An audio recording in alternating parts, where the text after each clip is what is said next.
Thank you. Good evening and welcome to the Carlisle, the Board of Selectmen meeting for the town of Carlisle on Tuesday, February 26, 2019. As customary, I will read through the agenda. At 7 o'clock, we will be doing community input. At 7:05, the acceptance of the Long Ridge Road trail easement. At 7:15, we will have town council here to discuss the response to the petroleum release at the fire station. At 7:30, we will talk with town council about the interview process, just to chat through, do's and don'ts of interviewing.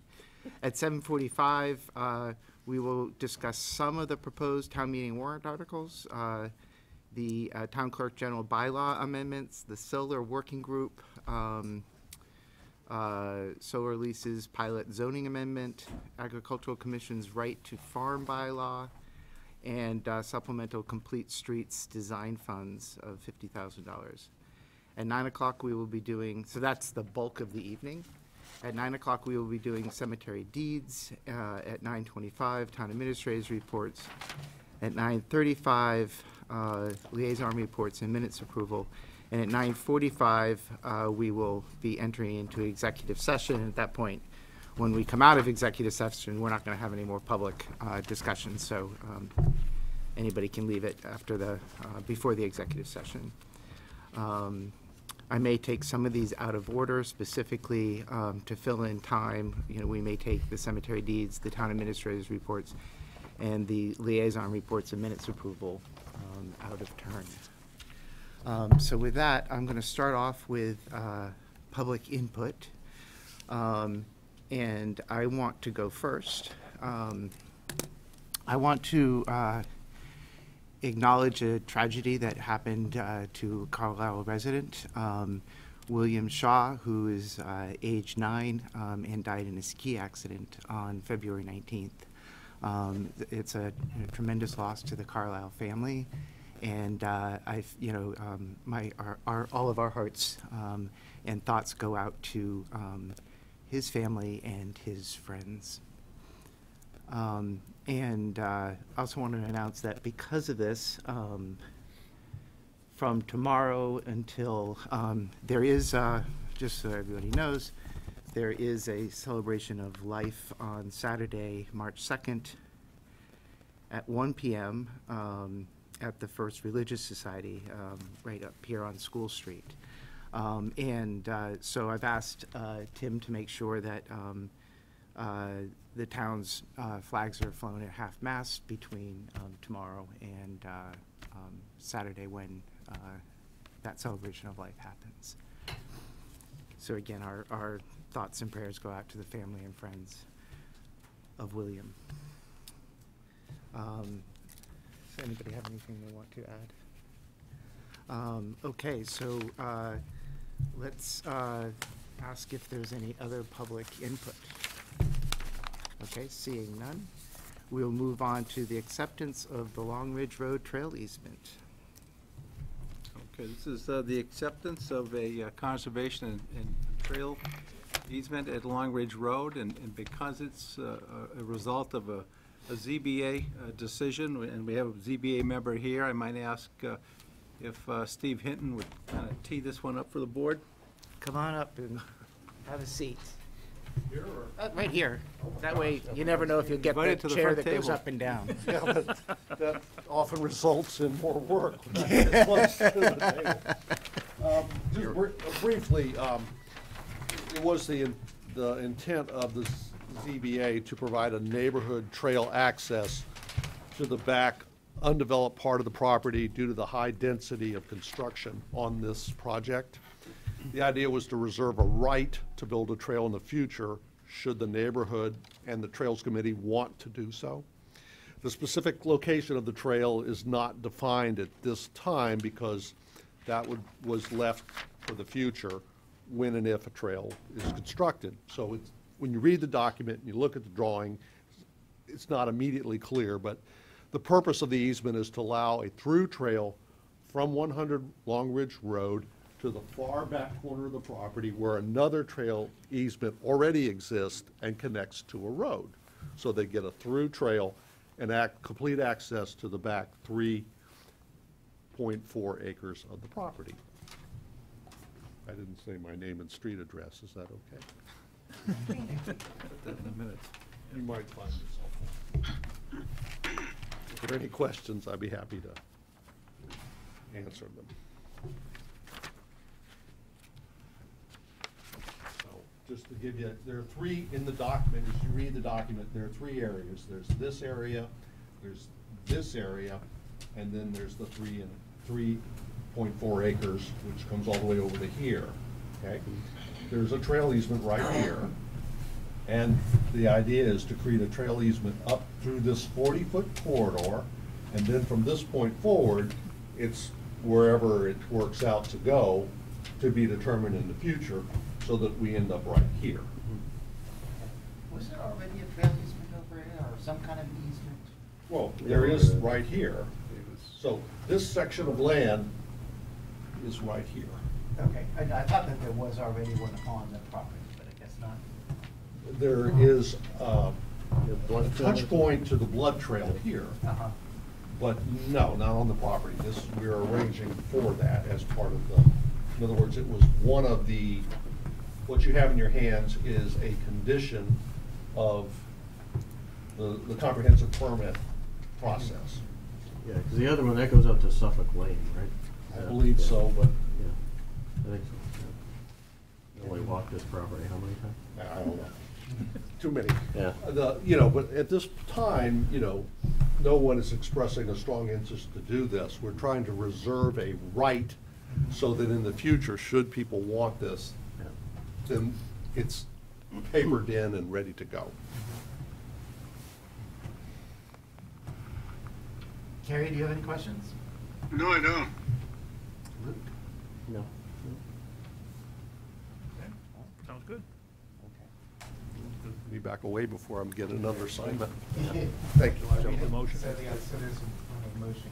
Okay. Move that the Board of Selectmen vote to approve and execute the conservation and trail easement as granted by Jeffrey Brem and Lisa Brem, owners of the premises located at 100 Long Ridge Road, Carlisle, Massachusetts, to the town of Carlisle, in the care, custody, and control of its Conservation Commission pursuant to Mass General Laws 40, Paragraph 8C, a perpetual conservation and trail easement over the area of the premises consisting of approximately 3.4 acres and identified as the restricted land, part of EUA-1, as shown on a plan of land entitled Master Site Plan and Easement Plan, Birch Farm, 100 Long Ridge Road, Carlisle, Mass., prepared for Lifetime Green Homes LLC by Meisner Brem Corporation, as well as a perpetual conservation and trail easement over the 15-foot wide conservation trail areas shown on said plan as the 15-foot wide pedestrian trail easement and limited use area, 15-foot wide pedestrian trail easement. Sorry, I missed that. Could you do that? I'll second. You got all that, John? Cut, paste. Okay, any further discussion? Okay, seeing none, all those in favor? Brown, aye. Kissinger, aye. Oscar Lilo, aye. Lewis, aye. That's right. Everything's got to be roll call. Got it. Okay, thank you very much. I should have acknowledged at the beginning that probably obvious, but Katie is out today.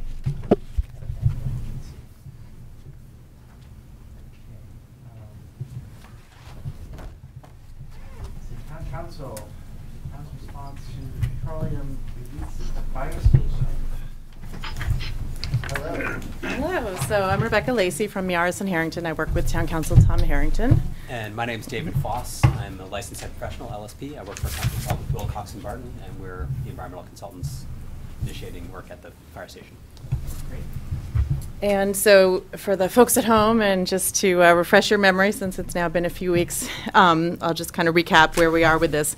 So an underground storage tank on the fire department property was removed in December. Soil and groundwater was sampled. Petroleum was found in groundwater at concentrations required to be reported to the Mass Department of Environmental Protection under the state's hazardous waste law, Chapter 21E, and the regulations under that law, which are known as the Mass Contingency Plan or the MCP, which I'll be using that acronym. So the fire department engaged Wilcox and Barton to make the report to DEP and to take the next steps that the MCP requires. So they had an initial contract to do that work. Wilcox and Barton did that work and then submitted a proposal to do the next steps required. And regarding that contract, the board authorized part of the contract, which was to sample private wells within 500 feet of the release. But I know you all wanted to better understand the town's legal responsibilities before authorizing the additional work. So that's where I came in. So the town, and in the meantime, the town actually received, as always happens, received a notice of responsibility from DEP, which that always follows up a report of a release, stating, finding the town to be the responsible party since it is the property owner, and explaining the town's initial responsibilities under the MCP. And I provided you a memo kind of elaborating on those responsibilities. And just to recap the very key points, the big picture points, the MCP includes certain explicit requirements, such as to submit an immediate response act, in this particular case, to submit an immediate response action plan within 60 days of the notification to DEP. But to a large extent, under Massachusetts Hazardous Waste Regulatory Scheme, licensed site professionals like David are authorized to make many of the judgments about what remedial activities are necessary. To some extent, LSPs kind of stand in DEP's shoes. So Wilcox and Barton and David have drafted an immediate response action plan outlining the next steps that, in David's judgment, are necessary. And essentially my message to you is I strongly recommend authorizing Wilcox and Barton to carry out those steps. And especially because the IRA plan must be submitted to DEP within the next couple of weeks, It's due by March 7th. March 7th. So that's going to specify the steps, that are intended to be taken, and so it would be good if by that time, those steps have been authorized. So I'm here to answer any questions you guys have about the legal responsibilities and implications. And I'd be glad to give an update as to kind of where we are now. That would be great if you could do that. So the tanks came out of the ground actually in December. It wasn't until we got our lab results back from the tank grave water sample that all of a sudden we had the data that was greater than the Massachusetts drinking water standard. And the DEP's policy is you shall sample every house or every private well within 500 feet, sorry, public or private well within 500 feet. And to date, 4 residences have been tested. All their results were non-detect. I've communicated that with each of the homeowners directly. The town hall well was detected, sampled, non-detect for all parameters.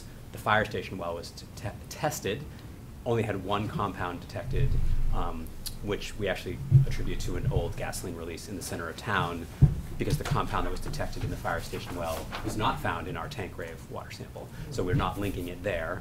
And that 1 compound was detected at a factor of 100 times less than the standard. So there's not a risk for drinking water at any of these public or private wells.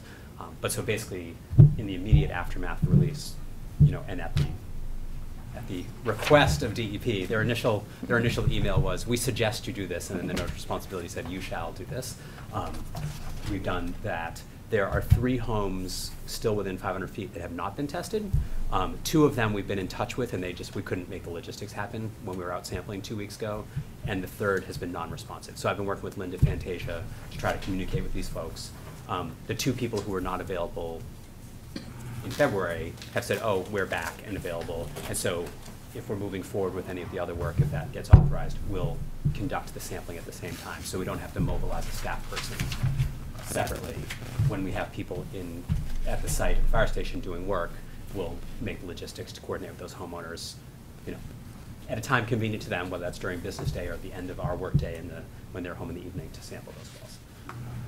So with the submittal of the IRA plan, which does have to happen in the next week, which Tim and I have all both looked at and reviewed, and I've shared with Rebecca's office, we will transmit that data to DEP. basically to let them know we've sampled all the private wells we've had access to, and that everything has been non-detect. So from a big picture, I'm not worried that there's a big plume that's leaving the fire station property.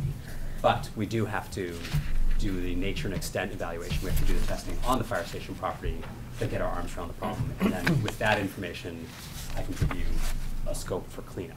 Like, so right now, we're doing testing to say, how significant is this? So knowing that the fire station well and the town hall well were non-detect is great. That means I know it's not really big, but we do need to wrap our arms around it and determine if any soil or groundwater cleanup is needed at the fire station property. If those tests all come negative, is there cleanup that still has to go on? No, and if they come back negative, that would be great news. I will be surprised if the groundwater cuts back negative. Based on the sample we took from the tank grave, the levels were pretty high. It wasn't like just above the drinking water standard, it was way above the drinking water standard. So I'm expecting that, I mean, the geology there is unusual. We have a bedrock outcrop like right by that utility pole. So I think we're gonna find this kind of pocket of soil and groundwater kind of right there. But I don't want to speculate too far, but I'd be very surprised if everything came back completely favorably. But I don't think it's big, based on the favorable results from the fire station and town hall. And so when you say you'd be surprised if they all came back, are you saying like the borings may come back positive, or you think some of the wells may come back? I think groundwater, if we sample groundwater and it's below the drinking water levels, I'll be very surprised. Because us taking a sample from the tank grave and having concentrations 100 times higher than the standard, I'd be surprised if we put in a well, 10, 15 feet away and didn't get similar results. So I'm expecting us to find some groundwater contamination there. But if it's really limited, the remedies, like, if soil removal could do it, we'll recommend that. Say, hey, let's do a short-term dig and be done with it. If it turns out that it's more of a groundwater problem and not as much of a soil volume, there are treatments like putting chemicals in the ground that break down petroleum. There's other technologies we can use to treat the water as well. So that's part of my expertise, is to say, here's what your problem is, and let's find the right tools in the toolbox to fix it. But I think, based on my experience at similar sites, I would expect us to be dealing with a localized groundwater problem. And again, we're all on private wells, so we're in a Massachusetts GW1 area, so we have to clean up the site to that drinking water standard. So that's the most restrictive standard of the Massachusetts drinking water standards. And the thought is that this came from the tank over time, or was it a part of the removal of the tank? Oh no, it was not from the removal. The tanks that came out of the ground looked sound, like the actual tank vessels looked sound.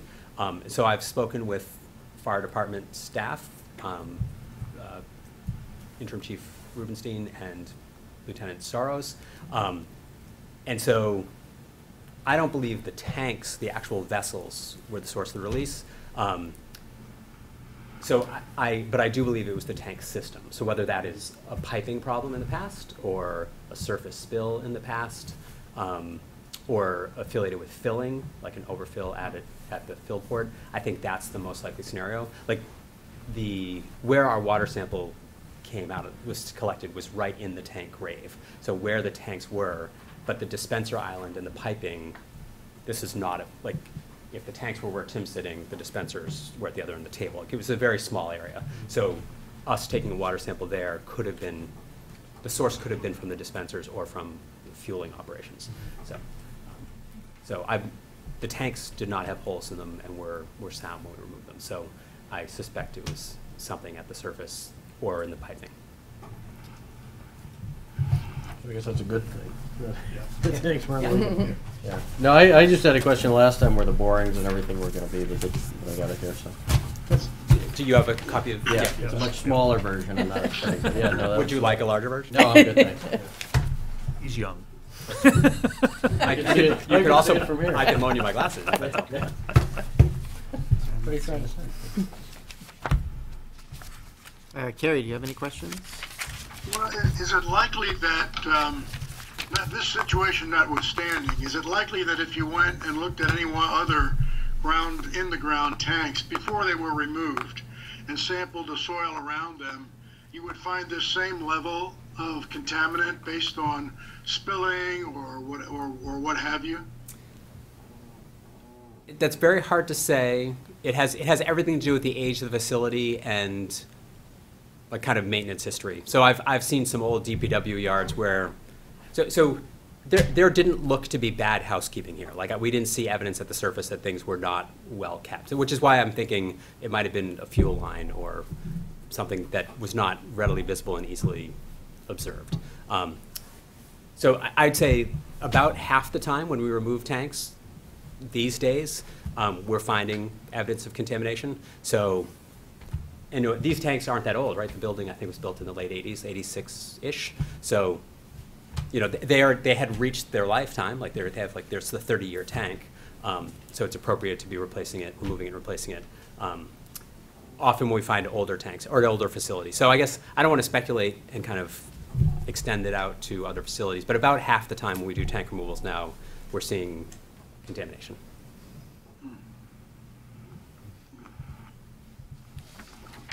I guess we. Any other questions, Gary? No, it seems like you could find this wherever you looked for it. I mean, part of the process when people are replacing tanks is to remove the old ones, and so the answer is yes, but then we have to resolve it. Like we're following the regulations that apply, Right. and staying within the scope of the law. And part of my role as LSP is to design an assessment and cleanup that addresses the issue, but also suits your purposes. Like I'm not trying to turn this into a science project. We're not going to go crazy and say, oh, let's drill and drill and drill. We're going to see what the problem is and help you find a solution. Any ballpark sense of how much this is going to cost at the end of it? Just stole my question, Gary. So I'm not allowed to say, here's what I think yours will cost, but I can say, based on past experience at places that are similar, that Yes. that a typical cost, and this is going to be a big range, so you're going to say, really, give me more detail, but would be in the like 10 to 100,000 range. So I would be surprised if it's much more than that. I'd be surprised if it's less than that. So, but after we do testing and testing the groundwater, I can give you a much better refinement on that estimate. But that's kind of the scale that we're talking about. And part of me being able to put the high-end number on is knowing that the potable well at the fire station, the potable well at town hall have been non-detect. So when these things get really expensive, and I know 100,000 is not a small number, but when they get really expensive is when the plume is now migrated off and affected a lot of people's drinking water wells. So the fact that I already have confidence that we're dealing with an on-site issue means that we're really kind of much closer in than. Given the frequency that this happens and the very high standard that we have to meet, in your experience, has anyone been able to get a waiver from remediation, as you described it? No, so the one pathway that allows a long-term delay is submitting a request for a statement of financial inability. So basically, we're insolvent and don't have the money to do it. And so some impoverished property owner could play that card. I don't believe any municipality in the Commonwealth has played that card. I've actually heard of it happening in Rhode Island when Central Falls was insolvent and under a lawyer's, I'm forgetting the name of it. Receiver. A receivership. They were able to say, "Oh, sorry." So because basically a town is able to raise taxes to pay bills if they have to. So it's hard for a municipality to play the card of financial inability. And, but I just want to add, because this might also be the kind of thing you're thinking about. One option in addressing contaminated sites is to, rather than cleaning up to, such that you could put a daycare center there, instead you can put an activity and use limitation on the property that is recorded and that says this property, there's some contamination here. This property is limited to certain specified uses. If you're going to try to use it for something else, you need an LSP to come and assess and, possibly clean it up further. So that does save, every little pocket of petroleum and soil from having to be, dug up and disposed of. However, when you're I was about to do your however.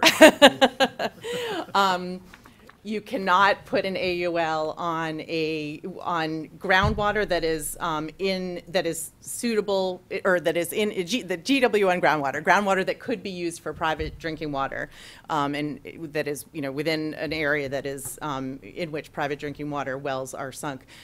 You cannot put an AUL on that groundwater. You have to clean up that groundwater sufficient that someone could sink a drinking water well right there. So even if you were in that financial inability to pay situation in some private property situation, in Massachusetts, you're not going to get away from cleaning up to the drinking water standard.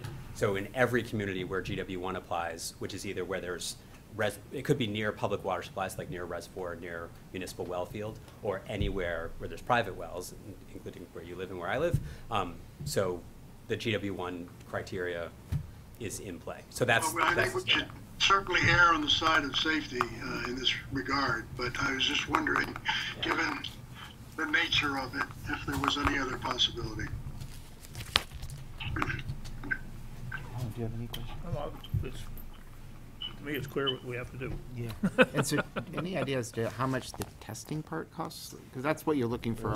Yeah, so we provide a proposal that's dated January 25th. Oh, I got it right. And so after your selectmen's meeting, that was right around that date, I met with Tim and we got the authorization to do the private well testing, because that was immediate, like DEP said, get this done by February 22nd or 3rd, whatever it is. So we proceeded with that. So basically, of the $19,900 proposal, there's $15,900 to be authorized. Like, that's what we requested that you would approve.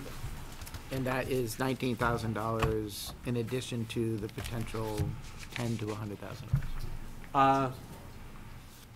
You consider that within the 100. Like, I'm thinking that 100 number is like including consulting costs and environmental assessment costs. So certainly it's more than 10. but part of that was also that immediate need to do the private well testing, like having $4,000, like, bang, we got to go do that. That doesn't really clean up your site one bit, but it makes the nearby homeowners confident that don't have to have any concerns. So it's more like 39 to 100. Sure. And What do we do if the 7th homeowner continues to be non-responsive? So it's really up to them. Like, if there was a problem, like if any of these other wells were coming up with hits, Linda and I would be knocking on the door over and over and over. Because the data have all been favorable, like literally non-detect, no compound found in any of those wells,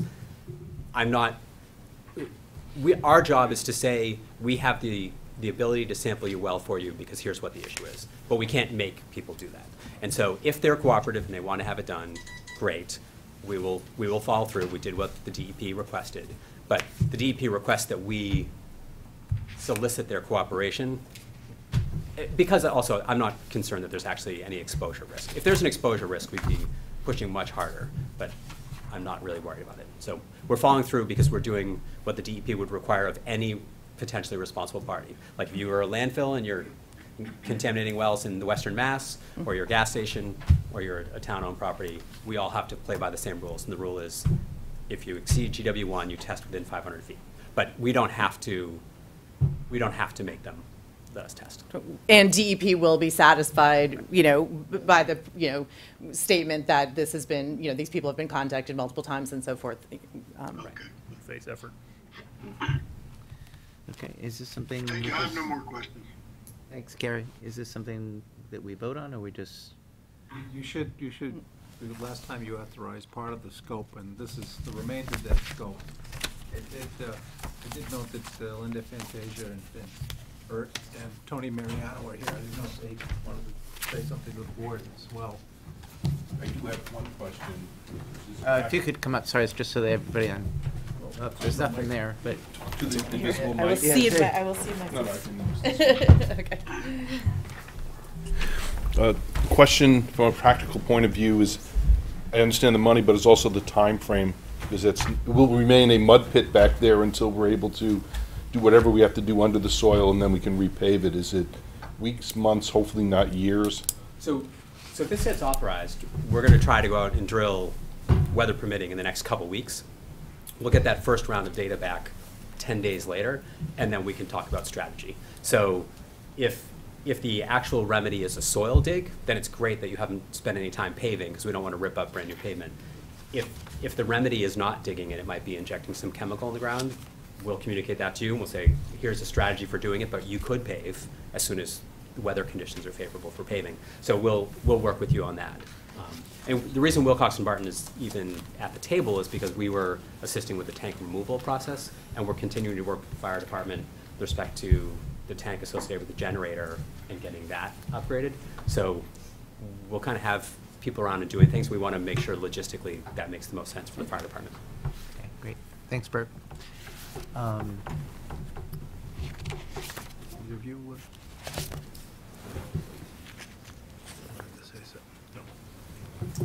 Hi, Tony Mariano, the Board of Health Water Quality Subcommittee. I don't have much to add. I think David did a great job of explaining where we're at. And one thing I did want to point out is it's a little bit of a blessing in disguise that we, with the water supply wells that have been tested, that we found out we have no detected contamination at all.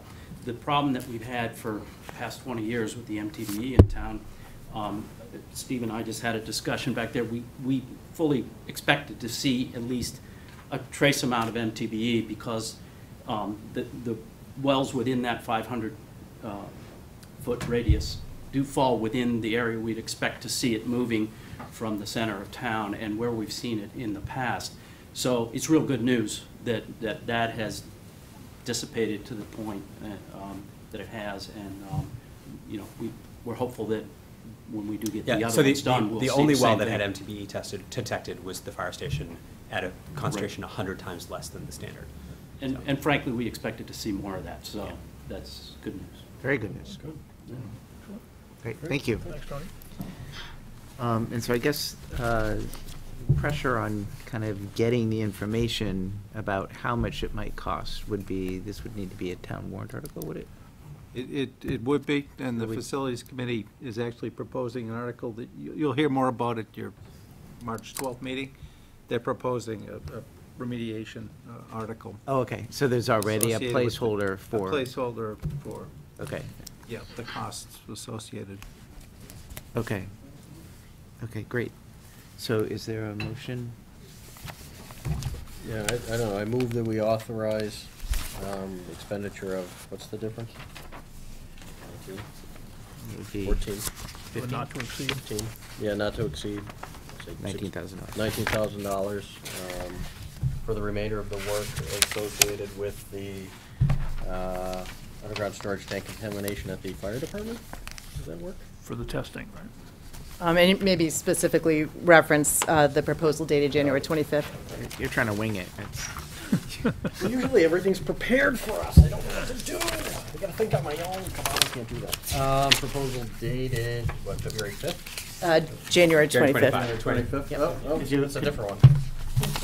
Could you word it just that, that you move that Oh, the, thank you.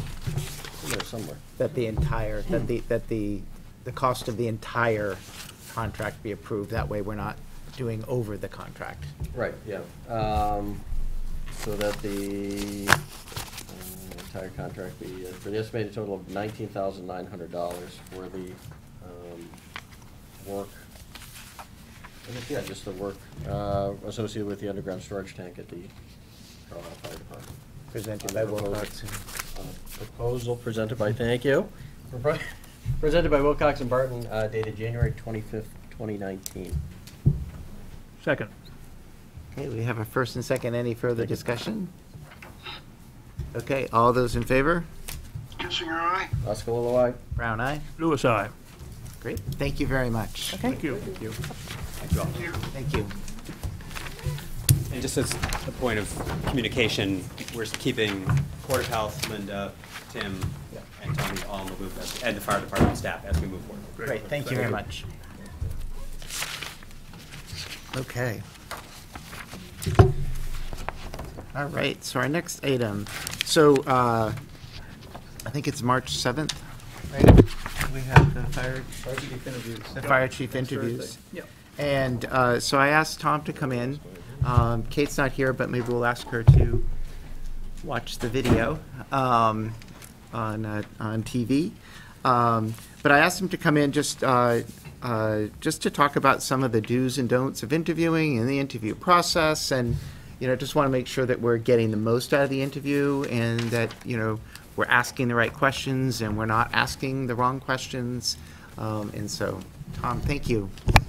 You're welcome. Nice to see you all. Tom Harrington, Town Council.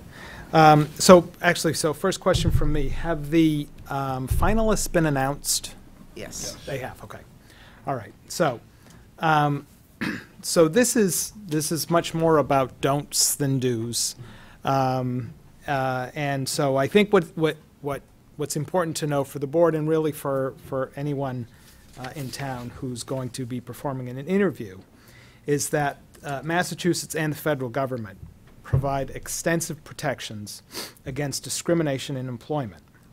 And furthermore, excuse me, Carlisle is a... The only ones who called this late. Furthermore, Carlisle is an equal opportunity employer. And what that means is that Carlisle does not discriminate on the basis of age, gender, marital status, religion, sexual orientation, and the like. So I wish there was a specific list of questions you may not ask, because I would give it to you and we'd be done. But there isn't. So I'm going to talk to you a little bit more about kind of how to approach questions, and I'll kind of go through categories and talk about a little bit about what would be a bad question, what would be a good question, and then happy to take any and all questions. So disabilities. So the first thing to understand is, it's not appropriate to ask someone if they have a disability.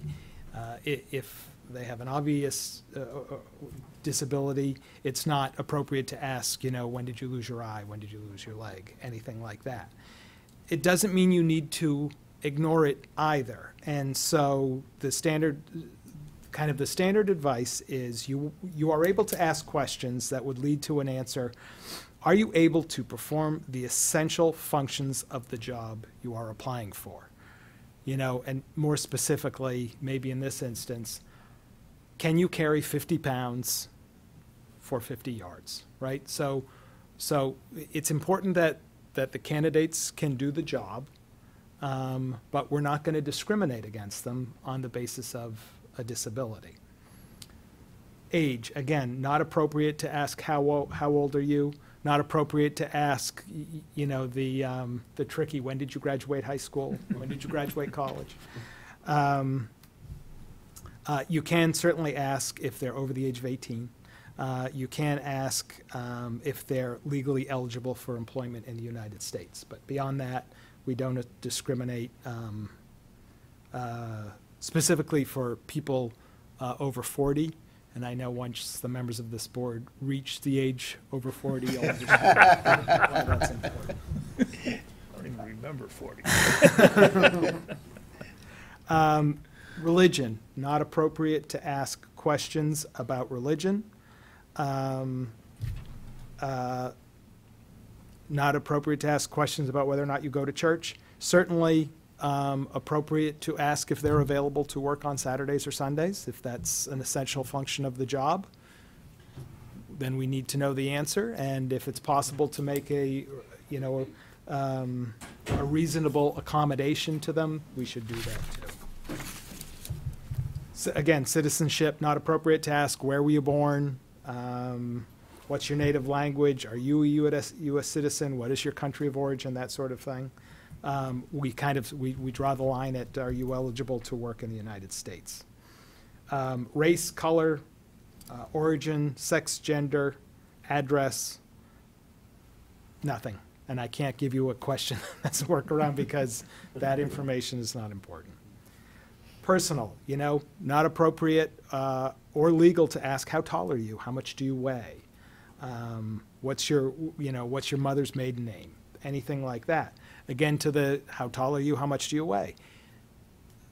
Can you carry 50 pounds for 50 yards? If that's an essential function of the job, then we can ask that. Marital status, not appropriate to ask if a person's married, whether they have a spouse, you know, how many children they have, do they have childcare, with whom do they live, and all those questions are out of bounds. You certainly can ask, do you have responsibilities or commitments that would prevent you from meeting specified work schedules? It's important that person, so the question we want to ask is, can you meet the requirements of the job? Even right down to, do you own a car? Not appropriate, but you can ask, what hours and days are you available to work? So that's kind of the general tenor.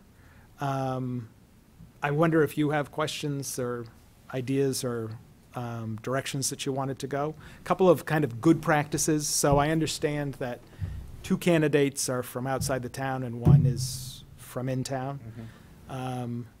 So it's certainly not a requirement, but it's a good practice to have a standard set of questions, at least for the 2 applicants that are from outside of town. The inside of town, you know, there might be questions that you already know the answer to or that don't quite make sense. But again, you don't have to. There's not a real set formula here other than don't ask the questions that lead to the answers that looks like you're trying to discriminate against the candidate. But if you need information to understand that the person is capable of doing the job, ask it that way. Okay. So a question I have is, so let's say that somebody volunteers something that would be on the can't ask it question. Whenever I'm interviewing, I always just pretend like I never even heard it. Can you follow up on it, or you just leave it on? I would leave it alone. Leave it alone. Yeah, even if they bring it up, if it's an inappropriate line of questioning, don't pursue it, even if they open the door. Okay. I guess sometimes I don't drop it if they start talking about their kids, but I guess we, you know, just because people like to talk about their kids. But I guess we shouldn't be following up on anything like that. It's really not appropriate. I mean, they can respond to questions as they see fit. But yes, it really, from the town's perspective, as an equal opportunity employer, you know, we're not judging someone based on whether they have kids, don't have kids, you know, have 2, 3, 4, or 5 kids. Whatever the answer is, it's really not pertinent to the job. Okay. I'll stop asking questions soon. How about, you know, since we're interviewing multiple candidates in one evening, one of the things I've always tended to do is kind of keep my opinions close to my vest until all the interviews are done and not been like glowing about somebody and, you know, when talking to them, or, you know, what do you recommend about, you know, stating opinion about a particular candidate until after everybody has been interviewed? Oh, I think it's appropriate to withhold judgment until you interview all 3 candidates. And, you know, it's if you want 2 candidates to wait upstairs while you interview one down here, they don't. So, you know, sometimes you see 2 candidates sitting in the back of the room while you're interviewing the first candidate, and then they come up. I actually think that's kind of unfair because they get to hear an answer, think of a better one, and then, you know, if there's consistency in questions, they get an unfair advantage. And so even though this is a public meeting, we can request them You certainly stay can. out, You certainly Okay. can, yeah. even though one is a In a resident. room where there isn't a TV. Yeah. Good idea.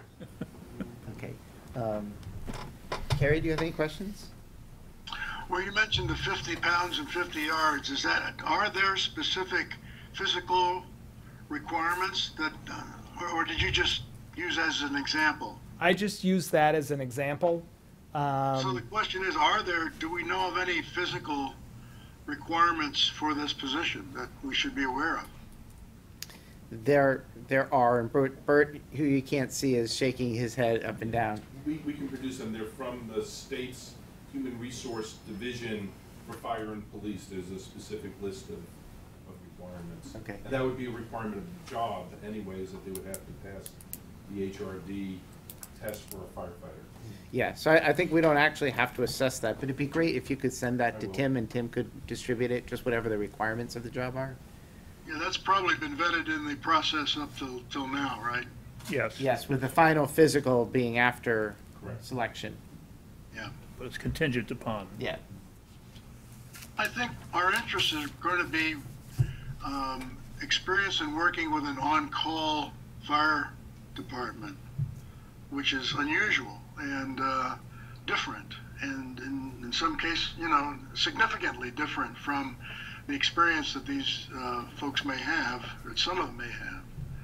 I think my questioning would be along those lines of, to determine their understanding of those differences and how they would accommodate them. I think that's the exactly right line of questioning. You want to get to whether or not this person is the right candidate for this particular job. Are there any considerations that we should have, because we have an internal candidate and external candidates, of questions we shouldn't ask that might make it seem like there was favoritism, or the opposite of favoritism? Like somebody saying, well, I really think we should have somebody in from outside, or somebody saying, I really think we should hire an internal candidate. Or is there any sensitivities around that?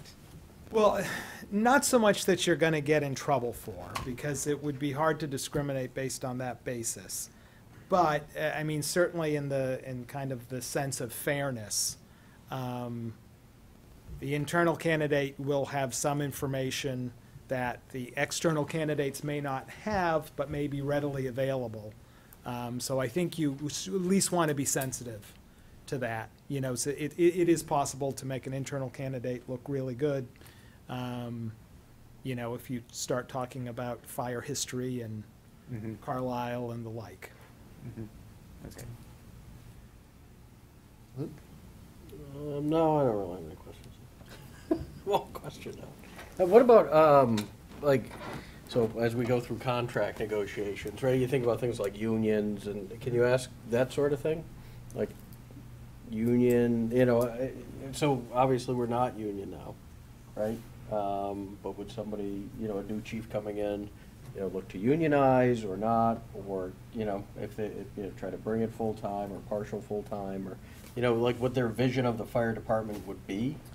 So I certainly think it's appropriate to ask what their vision and what their future vision is. That's relevant information for you to make a determination of the candidate. I think so whether or not the candidates have been or were not in unions shouldn't matter. And I don't think it's a requirement of the job. No, it's right, not, right. Right, so as far as kind of long-term planning, absolutely. Yeah, so, okay.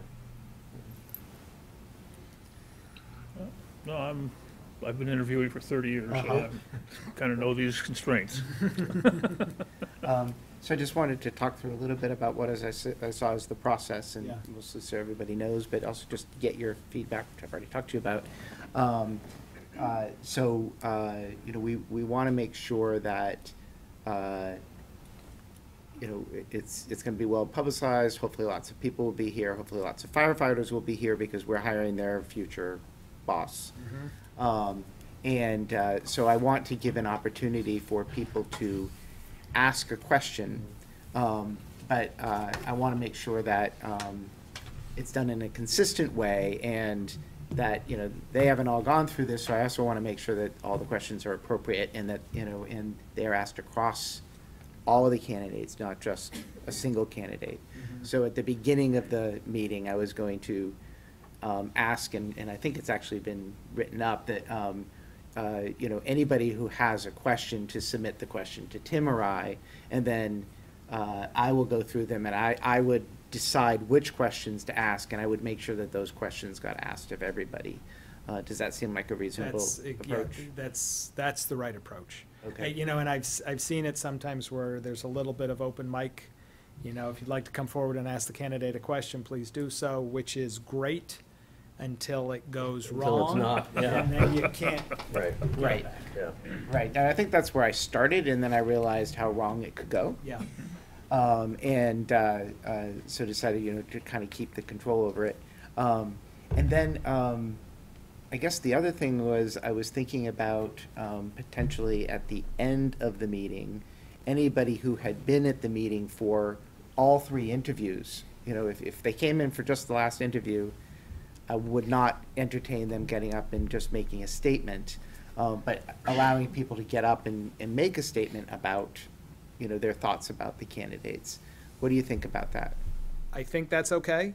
I think you need to make sure you're listening to what they say, and if you hear a comment that crosses the line, that you get on record, we're not considering that, Mm-hmm.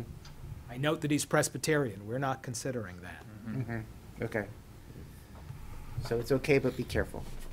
Yeah. Okay. And then just one other thing, Carrie, and then just as the final thing, do boards in this situation, the reason why we're going through all this is I'm not aware of, at least when I've been on here, when we've actually interviewed more than just the one person that's being proposed as being appointed, right? And so we're just asking questions, but it's just the one person, right?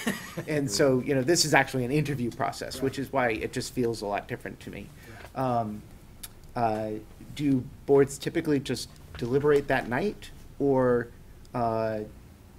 is it, okay, thank you very much, and then you talk about it in another meeting? What's typical there? I don't know that there's a typical there. I think part of it depends on how long you've been at it.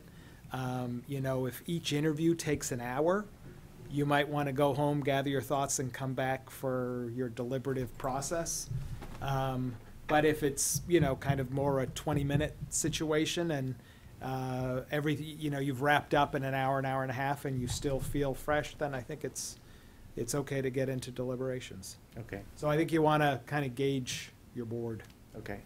And we're gonna have a set of questions, right, Tim? Mhm. Yeah. Yes. Yeah. So we'll have a set of questions, people can ask other questions, but at least it gives everybody a question to ask, because, you will have some set questions.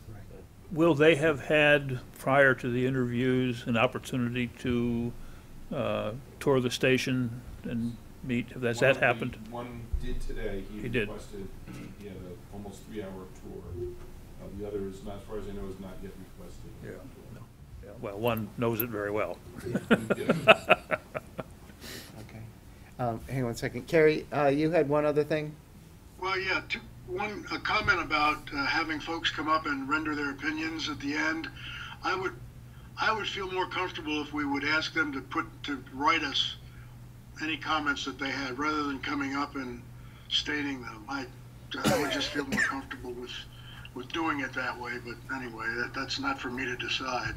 But my question was regarding scope and clarity of scope. We have a chief of the fire department, we have a chief of police, we have a person who's responsible for emergency preparedness and responsiveness, and I think we've talked about perhaps switching those responsibilities, and I just want to know where we stand on that. Are we firm about who would have that role, and has that been baked into this process so far with the candidates? Do they know the scope in that You respect? want to take that? Yeah, so that responsibility is gonna change over to Chief Fisher. So it's written into his next contract, which we will be talking about later, or it's part of. That's part of the executive session. Yeah, yeah, which we'll be talking about in the executive session, but the plan is to shift that over to Chief Fisher. And so these candidates understand that that's not part of their scope of responsibilities? It was probably in the job description, right? It wasn't specifically included. Right, it think it wasn't was- specifically not- I included. think it was, The job description. it was? Okay. Okay. So we'll want to clarify that with Yeah. them. Yeah. Good question, Yeah. Carrie. And so, following up on your first comment, so you would suggest that we go ahead and we do the interviews, and then we tell people to email Tim any of their comments, and then, because I think our next Board of Selectmen meeting is the following Tuesday. And, we would that those would be distributed as part of our packet, and then we would make the selection on Tuesday? Is that what you're suggesting? Yes, it is, yeah. Okay. Yeah, I actually agree with Carrie on that. I think, one, it takes the burden off of you to, what Tom said with, wait, no, that's not appropriate. But also, too, I think, some people are just uncomfortable coming up, and especially when there are other candidates in the room, I think, I think it would just garner more of a response. Mhm. I think it's a. Okay. And I think it's fair to announce, I mean, you can't stop people from emailing, Right. but you will have a sense of who sat through all 3 interviews. And you can say, we're really only gonna consider emails from people who sat through all 3 interviews. Okay. And so, I forgot what I was gonna say. Yes. Yes, I understand that the interview process, of course, as you're speaking, is a public meeting, a public forum, right? Yes or no? Yes, it is. Okay, fine. Does that imply that the townspeople will have a chance to ask questions that they feel that they want to address? No, that's what we were just saying is. Okay, fine, that's all right. The Just wanted to know. questions, I will, Tim and I will accept questions before the interviewing process takes place that people may want to have asked. Yeah. We'll look through them and I'll decide which ones are appropriate to ask, and I'll make sure that each candidate is asked each question. So that there's, nobody's just getting particular questions asked of them. Makes sense, thank you. Yep. Okay. Anything else? All right, thank you very much. I'm glad you came out. I'm gonna stay around. Nice. There's some interesting stuff on tonight, There I'm is. not gonna miss it. Yeah. In other words, he's gonna make sure we don't get ourselves. Yeah, thank you. Yeah. We need that from time to time. Well, we need more than from time to time.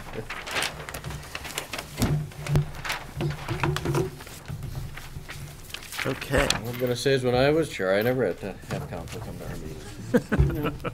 Cover our butts, no. Just saying. Don't you have something to go to? Yeah, but then you wouldn't have a quorum.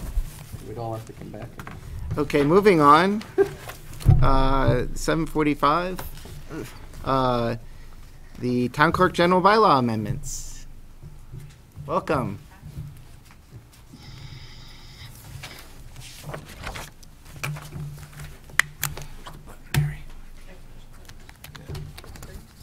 Oh, it is, it's lit up, okay. All right, thank you. If you don't, he'll come up. Thank you. Thank you.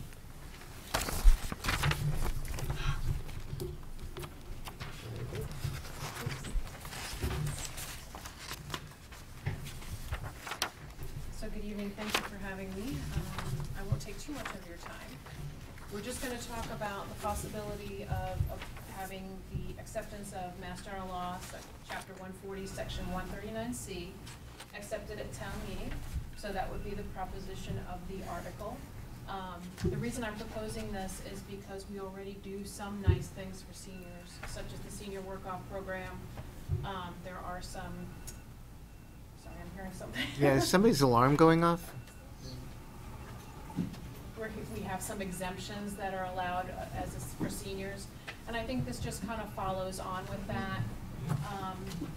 There is the proposed wording of the article in your. It is going. No, it wasn't. It wasn't. No, it was lighting. Okay, sorry.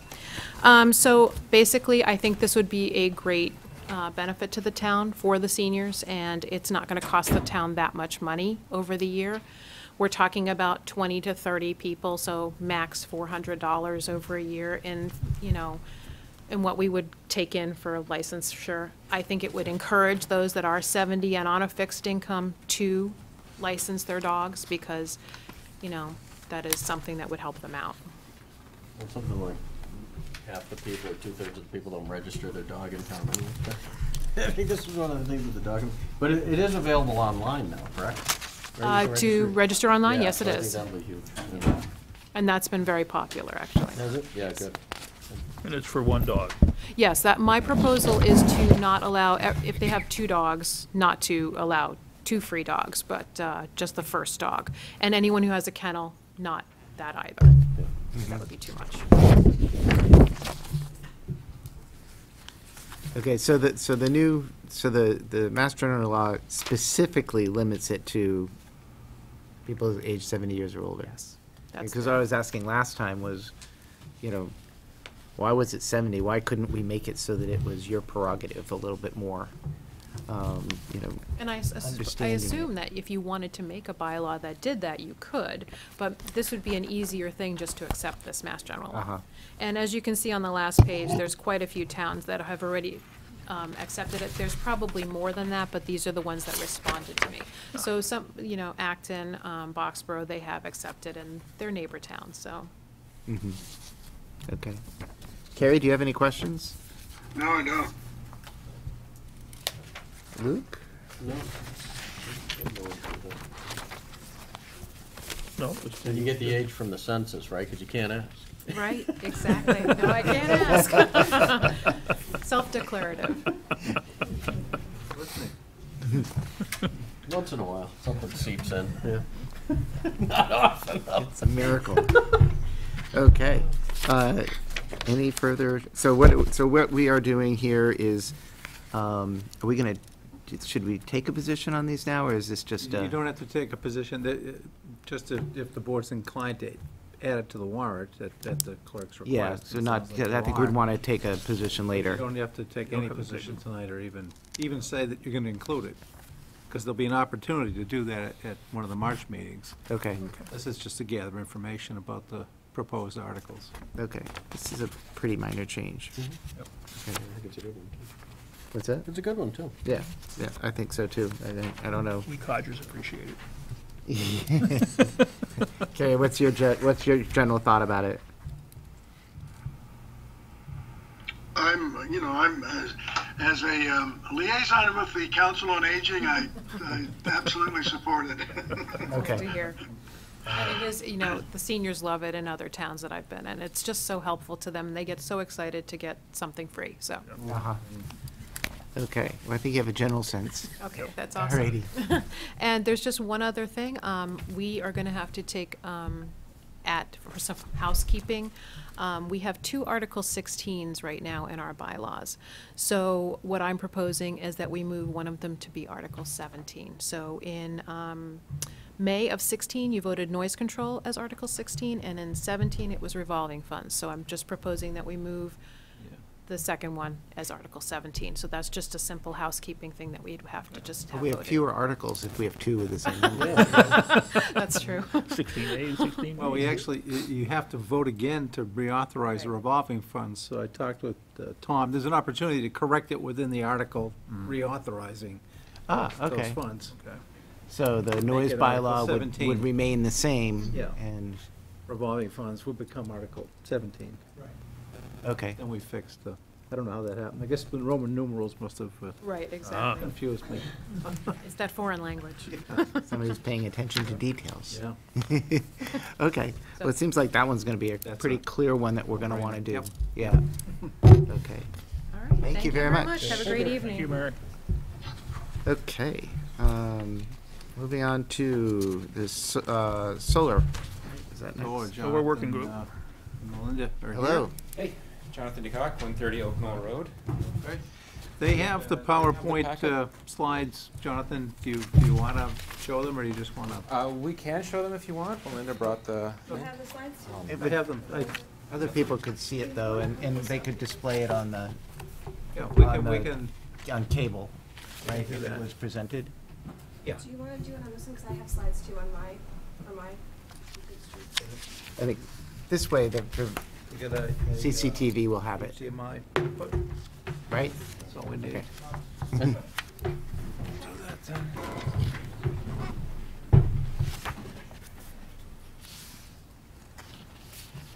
I have to sign into this?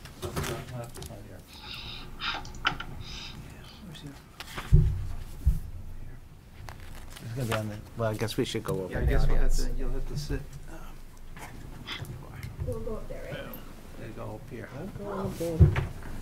The big screen. Sorry, I shouldn't. CinemaScope.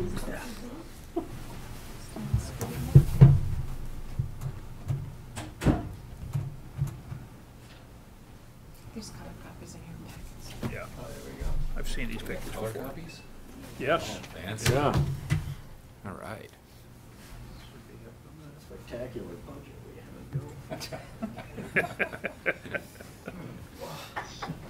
All right. Now, how would you like me to do this? Facing you guys, or? So, okay, I'll just, Usually people stand up at the podium. There's no- Alan's You're saying up already- there, as you're, yeah. he's dividing your attention. Well, I've seen that's this. okay, he knows all about this. You turn Carrie to face the. He turned Carrie to face the screen, yeah. I don't know, Carrie, do you want to say it? I've looked at the hard copy. That looks like a washout to me, the way from here. So I'm not sure I'd be able to see it all that well anyway. But I did review the hard copy several times. So.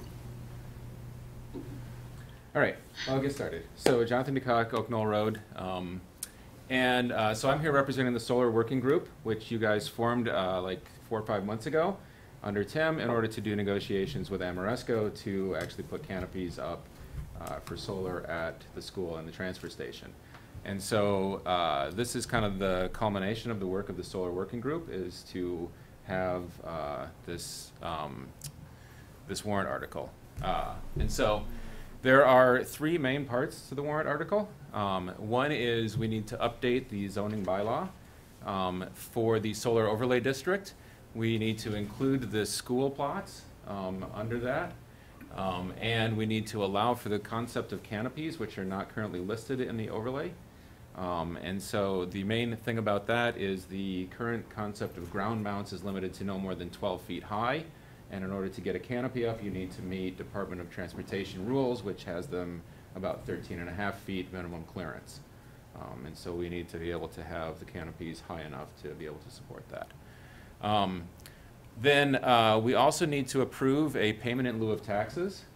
And so these modules that will be installed would normally be taxed, but the best way to go about this is to have a well-defined thing that says this is how much you'll effectively be taxed, so that the company's financials work out. They know exactly how much they're going to pay us every year, so we as a town need to approve this payment in lieu of taxes. One of the interesting things about it is it's probably going to be a formula when we go to town meeting based on the size parameters of the system, not a fixed number, okay? Just because the size parameters of the system may change during site plan review, which must happen after the zoning bylaw, okay? Also, we need to approve a lease, so they're going to be paying us, in addition to taxes, they're going to be paying us a lease to lease the space above the parking lot and above the transfer station.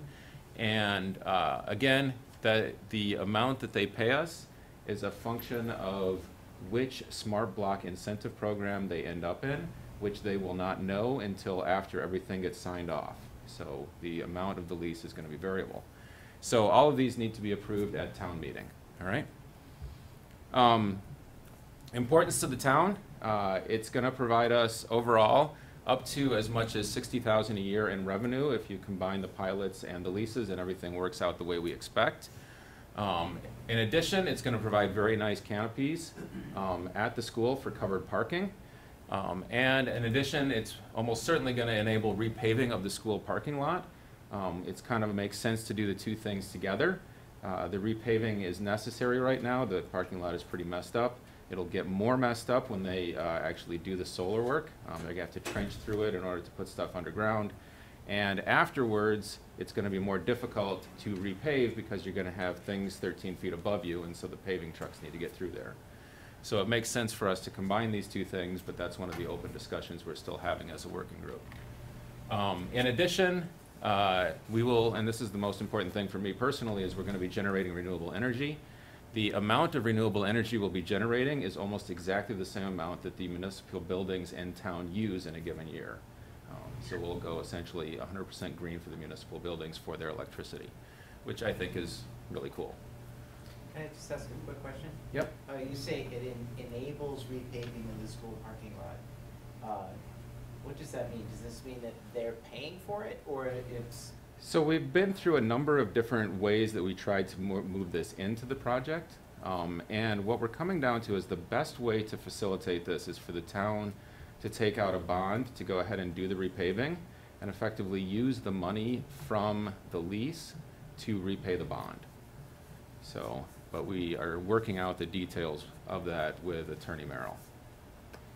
from town council. Okay, so that kind of, yeah, but that kind of means that we're dedicating the funds from the solar, which was all about renewable energy, for a project that we kind of had to do anyway, which was repaving the parking lot. Right, so one of the reasons it makes sense to do these together is it doesn't make sense to repave before you do solar, because we'll just cut everything up again. And so it makes sense to do it after we've at least started the solar project. And it also doesn't make sense to do the canopies over top of a crumbling parking lot and then just have to come back and do the repaving underneath them later. Yeah, I totally get that. So but it's just a combination So what you're saying is that it's a way that it would enable the school, because it would only be the lease for the school that would be tied to this bond? I don't know how we want to do this exactly by tying it, right? Okay. Most that makes likely sense. we would That's not what I do was- something really tying it together, but the fact that the town is now making money means the taxpayers are not going to be burdened with, this really. Yeah, if you but wanna that's look at it that maybe way. the parking Right. lot, maybe we'd want to put it towards something else we would. We could, Yeah. yep. So, yeah, the issue is that the parking lot has reached the end of its useful life at 32 years old. So we see it crumbling, and just as you wouldn't put solar panels on a 40-year-old roof, this would be kind of necessary, in order to. Yeah, I totally get that, and I don't want to beat it up, but it seems to me But that you're right, this is we a have has a this financial project. component, right? We have this project that is renewable energy providing income, and then we have this other thing that needs to get done anyway. Right, and so if we have the income for renewable, maybe we want to use that money for other renewable projects and do this other project we have to do anyway, and not tie the two Yeah. together. We could do that. Right. I think we want to do them at the same time. That The totally solar, makes the- sense. the- So- It's just the mechanism that. Yeah, and so we want to make sure that we're not going to mess up and do something that doesn't make sense for us to do, right? So that's what we're trying to figure out, what's the appropriate way to tie this together. And this is still an active discussion amongst the working group, is to try to figure out the right way to do this. I just think a lot of times, we do, I'm talking right when you start every time, just on purpose. A lot of times we do these renewable energy projects, but we never actually have the money that we've saved to do on anything else, and I just would hate to lose that opportunity here.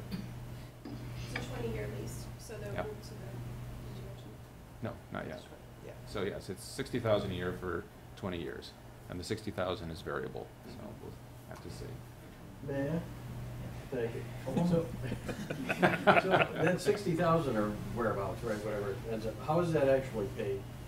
So it's paid in two components. One is the payment in lieu of taxes, right? And so that would effectively just go into the general tax budget, I guess. And then there's the lease, and they would pay us, I think it's working out to they pay us quarterly? I don't remember. I'm not sure the schedule. Yeah, I'm not sure it's been scheduled yet, but something like But that. but it's an they actual pay check, us. it's not It's through an actual energy check. savings or, okay. Yeah. Right. All right. Yes.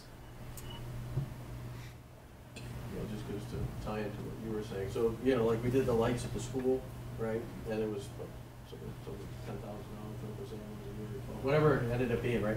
But that got immediately absorbed into the school budget, and that savings never really got utilized for other energy-saving projects. That's why I want to make sure that this sort of fund is not just a, well, we'll get Yes. for electricity or whatnot. So Town Council Attorney Merrill, I think if I remember correctly, she said that the funds would go into essentially the general fund. So unless we decided to do something different, but that would be the normal procedure. Yeah. Possibly you could set up a special revenue fund that could fund future energy project, and we could investigate that. The lease payments would go into that, perhaps, yeah. Yeah, but they couldn't be used directly to pay for a paving project. The Finance Committee sees this as, the paving as a separate project entirely. Okay, good, that's good. Yeah, so. And we discussed it last night at the finance committee meeting, and their sense was that, we would move these articles together for town meeting, including the paving piece, so that we can understand this sort of package deal. Yeah, Right. but it's a loose package deal, so the parking lot needs to be done. It has. Okay. So So why this year? And the main reason is that we're at the beginning of an incentive program in Massachusetts called SMART. And that incentive program is currently at a high point and degrades over time. And in addition to that, the current federal tax incentives for a private company are also currently at a high point. The net effect of both of these financially is that we actually can make money while saving the planet. So it's a win-win for us right now. So that's the main thing. If we were to delay until next year and not do this summer, then we would almost certainly have a substantially reduced financial value that we would be able to get out of this, and it might end up being completely eliminated. So, so this is our moment to be able to But do your this. grandfather did if you do it this year. It's not like next year we could lose it. No, yeah. Once Okay. once all the lease is signed, everything's good, and we're good for 20 years for getting the exact same payment. So, are we ready? The question was, are we going to be ready within 2 weeks? And the answer is almost. We are very close to having the bylaw drawn up. Town Council's been doing a great job working on that. We also need to finalize on the pilot agreement, and we have to go and talk to the Board of Assessors still. We haven't done that yet, but we need to get that taken care of. We also need to finalize the lease agreement. Again, Town Council's been doing a great job for this, and we're very close to that. So I think we're going to be there. We have to figure out the paving plan and how to work all that in. And we need to go before at least like half a dozen town boards and committees and get their positive endorsement for the project before town meeting. And we also plan to hold a couple of public information sessions so that the public can find out what it is that we're doing, or what it is that we're proposing. Okay? So, we have now some excellent renderings. I don't know if you guys have had a chance to see them, but you can scroll through them if you want. This is the proposal for the transfer station. Essentially, we'll ring the transfer station in canopies. I don't know, I think they look pretty cool. This would be the view as you walk into or as you drive into the transfer station. It's kind of what it would look like. Curbing. Yeah. Curves. Yeah, puppy clouds, you bet. Everything is perfect. One of the reasons for the ring is that when the containers are hauled out, they have to go up at a 45-degree angle. This allows you to draw them out into the center and raise them after that. So it's an elegant solution. I love it as a ring. Yeah, so over the middle caused difficulties because it would have to be like 30 feet up. And so this is going to be much lower. This is a 13.5-foot clearance. So those panels might top out at 15, 18, 20 feet. And we still have like lots of flexibility around where dumpsters and compactors and everything could be underneath these.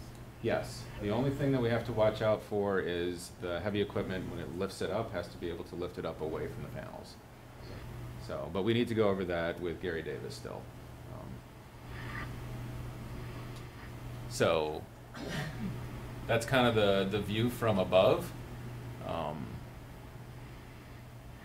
And yeah, so one thing about this that the Board of Selectmen should be aware of, I know when we came before you before, you said, manage the tree cutting so that we don't cut down a lot. We didn't do the others.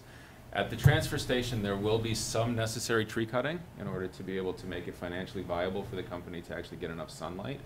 And so in the next slide, they've pulled out the area that they would like to cut some trees down.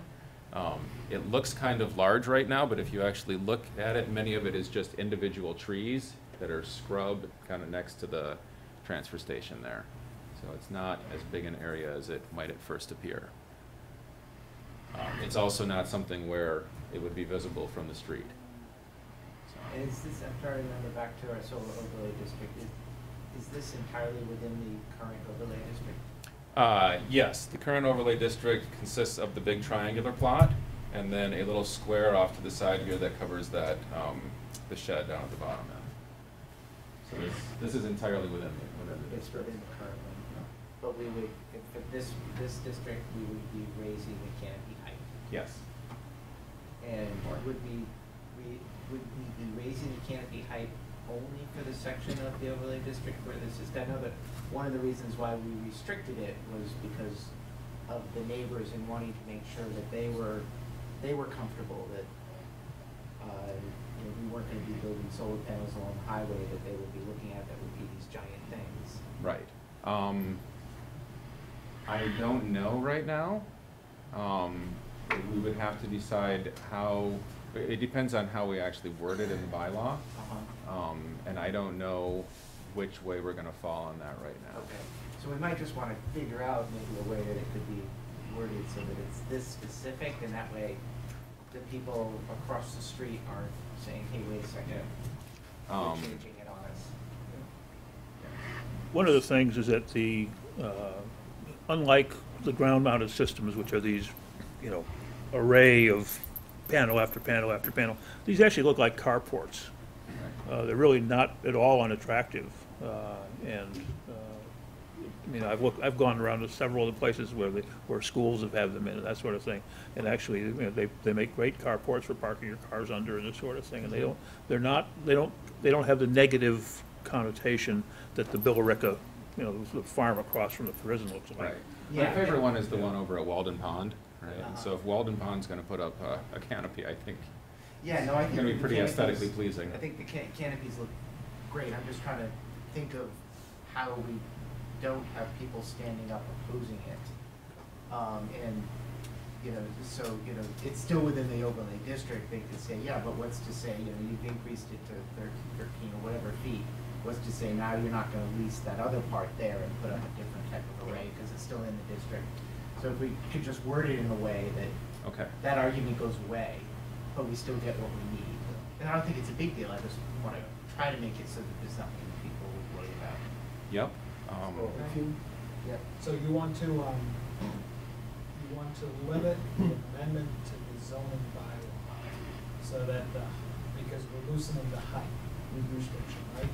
But we can limit that loosening of the height restriction to this parcel. To that part. You know, not if it's a whole lot of work, but yeah. Yeah, we might think of something like requiring it to be over paved surfaces or something.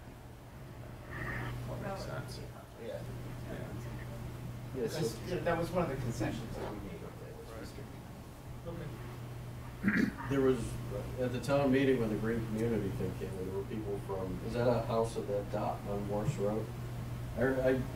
No. I specifically remember though, there were people that lived in that area that were concerned, not across the street, the people kind of in the Morse Road area where, you know, if you continue down, they were concerned about the size of the overlay district and the trees coming down and seeing the panels, and so we should, have you reached out to that neighborhood? We have not yet. Yeah, you might want to also, yeah, they were quite vocal at that. I think it was the green community fund, right? That's what we had to do, the solar overlay district. What years ago was that, before? Yeah. You know, just to alleviate some of their concerns or, you know, address some of their concerns, maybe with less tree clearing or whatnot, but just something so they're not standing at the town meeting, so. David was having his share. Yeah, David was. He was chair of the planning board when we did that. I think one of the concerns was what will be visible from Lowell Street. Yep, and I don't think it's gonna be much more visible from Lowell Street than the current transfer station based on what they're suggesting. Yeah. It's not gonna be substantially higher than the current stuff, and it will be higher than current, I mean, it's gonna have to go above the sheds and whatnot. And there's not too many trees on that side, you can see that they need to cut. You don't even really notice. And it's considerably more attractive than a container. Right. So, Sorry to derail you. nope, that's okay. And we also have the school, and so. Sorry, can I just give you a little more information on the last project? So, Jenny Merrill reports that the lease is at Amoresco now.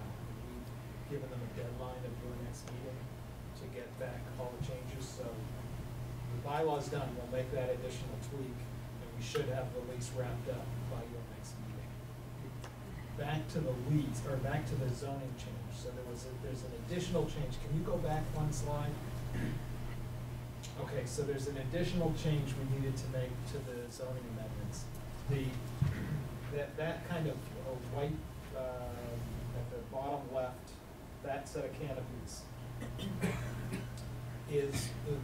right now in the district, there's a 40-foot setback. That crosses into the 40-foot setback, but the property owner on the other side is the town. So we've said that we've lessened the 40-foot setback for that canopy in that location, or we've lessened the setback requirement when the abutter is the same entity that owns the property owner's canopies, right? So, just, you'll see that, and it might raise questions, but that's why, because there's kind of a random property line that runs through. Yeah, it's an artificial property line there for historic reasons. Right.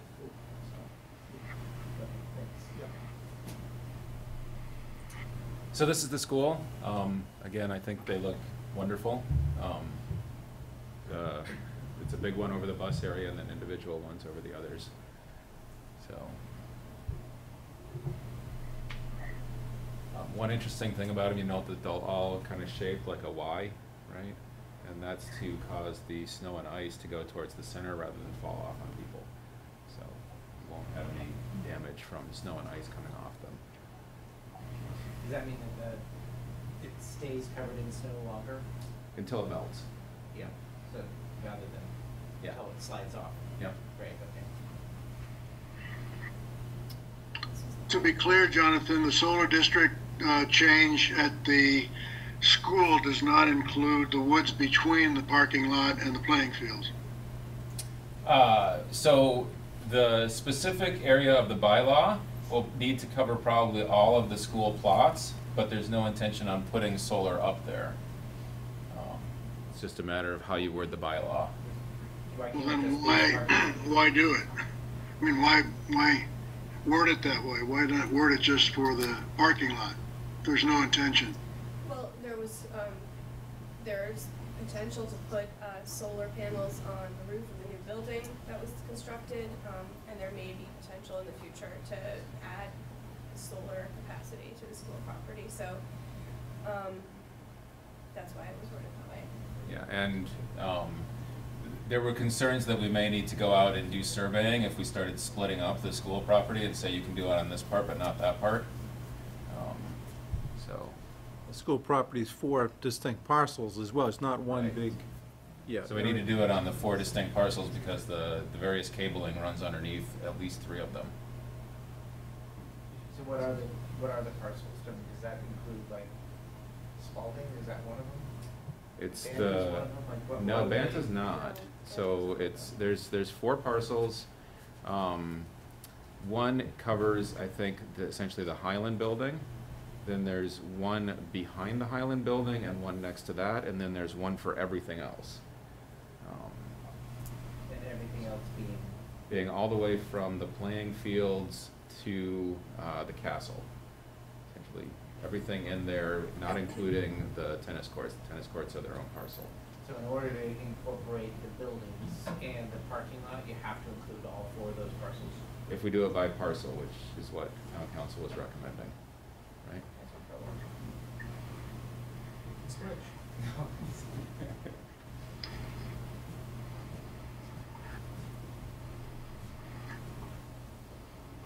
So, are there other things on the school?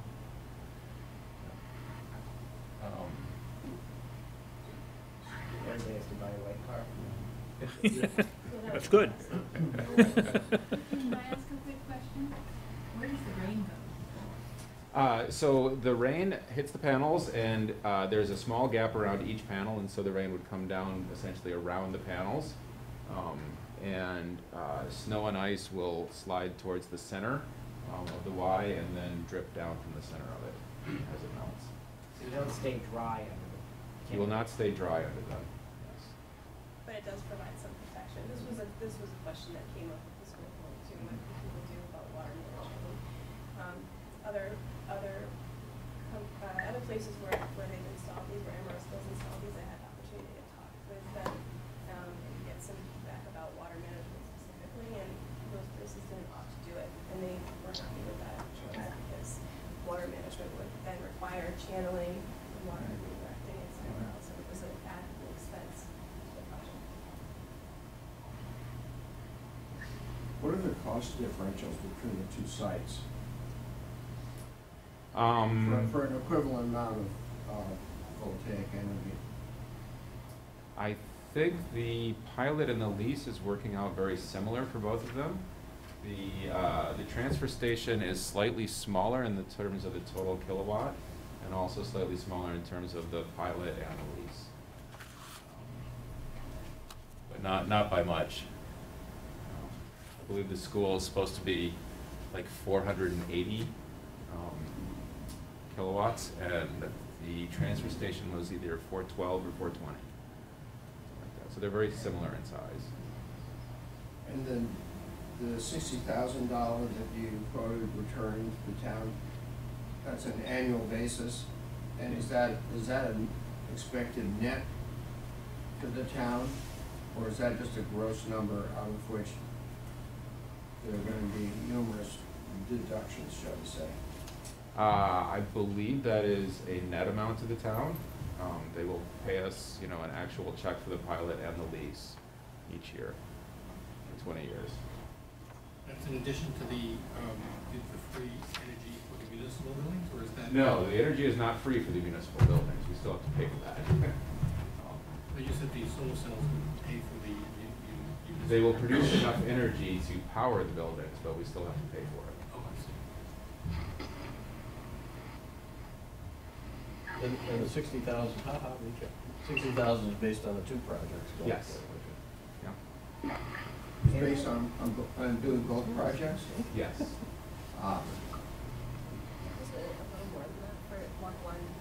Well, yeah, so so the SMART program is variable. Right now they're in block 1. If we can get everything done very quickly, we might actually get into block 1, in which case it might be somewhat higher than 60,000.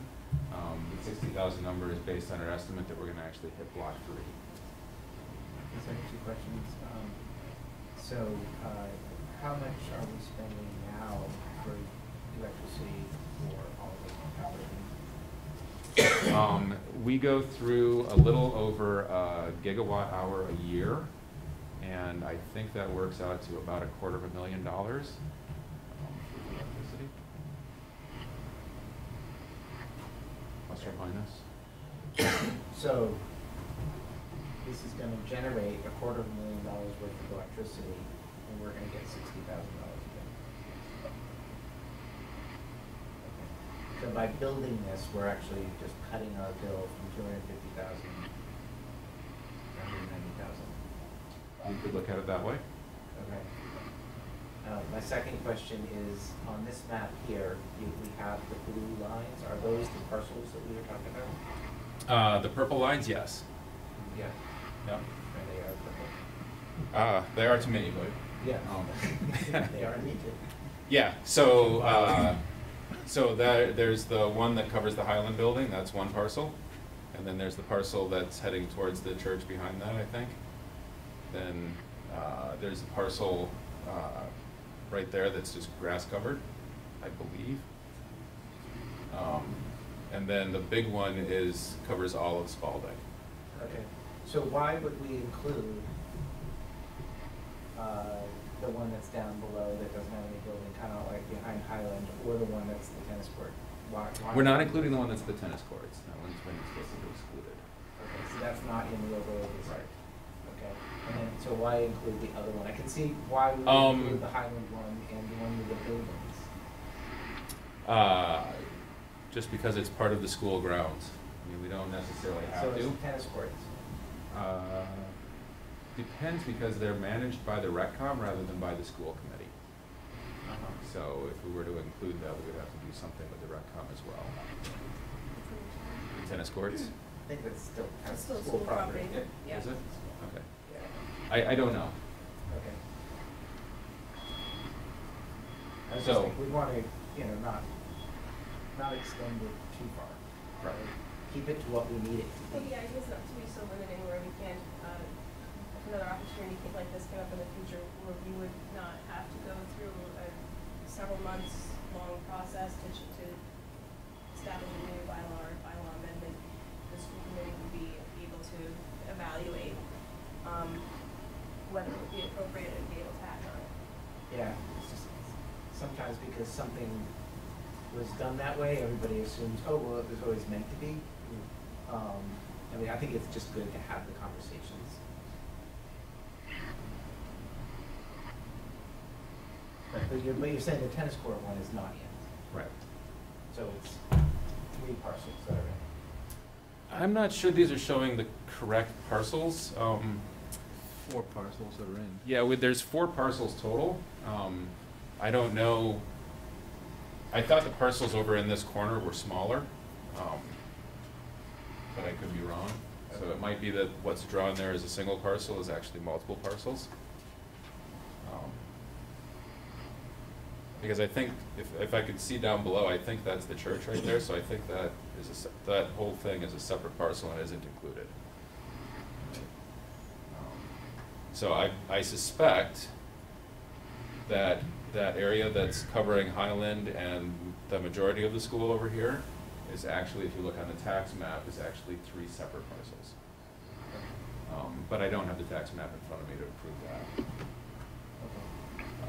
But when we looked at it, we decided it would be most appropriate to make sure that they were all covered, because otherwise the line that they have to get from the panels to the back of the school might run into trouble. Yeah, it totally makes sense, and it's all the buildings. So will you have something that is showing what the overlay district is going to be? Yes, we will eventually. We don't currently.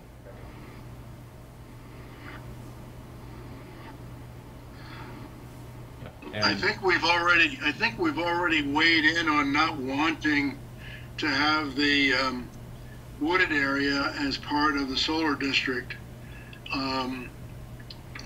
bylaw change, and I'd really encourage you to just include the area of the parking lot and not the wooded area. We can always extend it if it needs to be, and it makes sense to do that for some reason, but I think we've already provided direction that says we do not want that included in the solar district, the wooded area.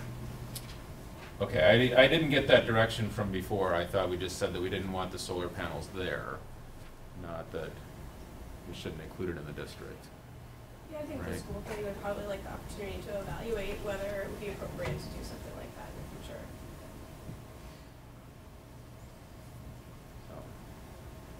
Okay. I think you're hearing something different here.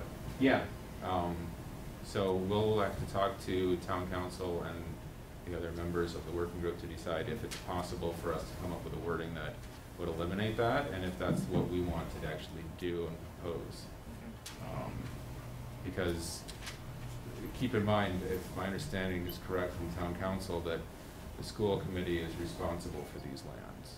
Yes, but not for the overlay districts. Right. Okay. They control the line, but zone limits. Right. Okay. So I guess we'll look into that. Thank you. Jenny's story received the message. All right. Very exciting. I really like the way it looks at the, you know, you take the conceptual designs that we saw at the beginning and what we're seeing now. I really like the transfer one. Yeah, they did a really nice job improving Now that. the Cub Scouts and Girl Scouts can have something to be under. And I like the design. I like it being at the parking lot, and I think that's not. I think that's kind of the That's best. exciting too. Yeah. Now, keep in mind the process going forward from here, right? We've got to get everything approved at town meeting and then go through site plan review and all that stuff to actually get something built. And they are still hoping to get it built this summer, so Yeah. on a tight clock to get stuff done. So basically, this is what we have to have ready for town meeting. Jonathan, if timing wise we don't make the $60,000 level, what's the next level lower from that? You know, I'd have to double check, but it does go down fairly substantially with each block. It's probably at least $5,000 a year per block, but I'd have to actually run the numbers, and I don't have them in front of me. We're working very hard to get, so once the lease agreement is signed, then the MRS was able to apply for connectivity, and that would allow them to enter the block at that time. Block 1 is still open, it's filling up, so it's one of those things where, you know, it's open until it fills. It's not a time deadline, so hopefully those things line up. So, but the earliest it could happen would be April. So it's not dependent on town meeting. Oh, it's not? But it's, well, yeah. The town, we could actually execute the lease contingent upon the town meeting vote. Right. So they could get into a more advantageous funding block if we were to execute the lease within the next month or so, let's say. And then if town meeting doesn't approve it, then it all goes away, but they'd be into a better funding situation by having the lease approved. I guess the real pickle we would be in is if they approve the solar but not the parking. But could you get back to us on what the next block, how much we would lose if we went to the next block? I will do that. Thank you. Thank you.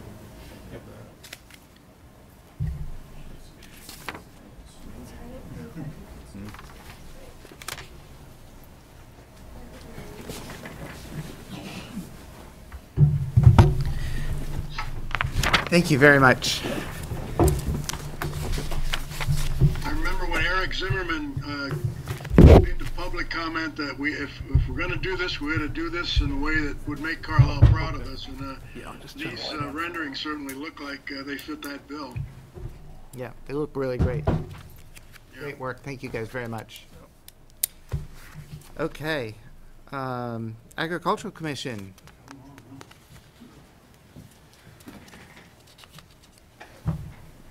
Right to farm. Right to farm. So you all have the bylaw draft that we've sent. We believe we should do it this year because, you know, many of the citizens of Carlisle and those that may want to move to Carlisle will know that it's the town of the policy of the town to conserve, protect, and encourage agriculture here in the town. Mm-hmm. We are ready to go. The bylaw, I think, is fairly straightforward. It is a reiteration of current law that already exists. We don't interfere with any other bylaw that's currently on the books. Westford, Chelmsford, Lincoln, Littleton, and Weston all have right to farm bylaws in their towns.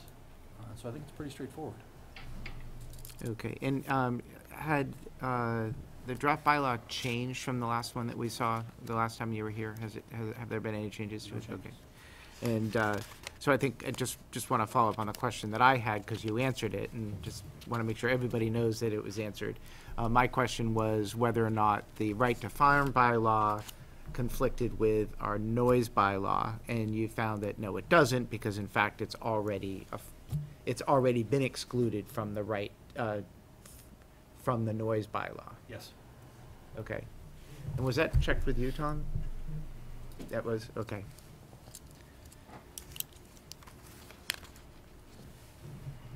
Questions? Come on. What's that? No question. We had this discussion last time, so Yeah. nothing has changed.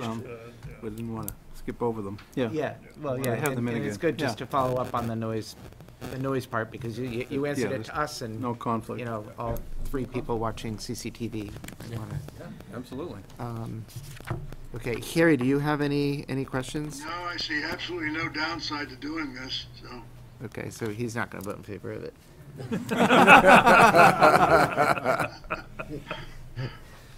Luke, your general sense? Yeah. Yeah. Yes. Okay, great. Sorry you sat here so long. That's all right. It's interesting to learn about the solar project. Yeah. All right, thank you very much. Thank you. Get a couple cows. Just back on the solar project for half a second. The zoning change that the town council is working on that would include the school parcels. The board has to vote to refer that to the planning board for public hearing, because it's a zoning change. Uh-huh. So But I when actually got when do we get to see it? I've got a draft of that, But this as is, of this but we afternoon. just talked about changes to this, right? When does it have to, when do we, what's the latest? They, I think I have an email. oh, yeah, and when the planning board needed to Well, you heard what we want. You heard our comments. Well, it refers to 4 assessors parcels. We have to see which parcels those are and include the ones that encompass this project, correct? If I've heard the board correctly.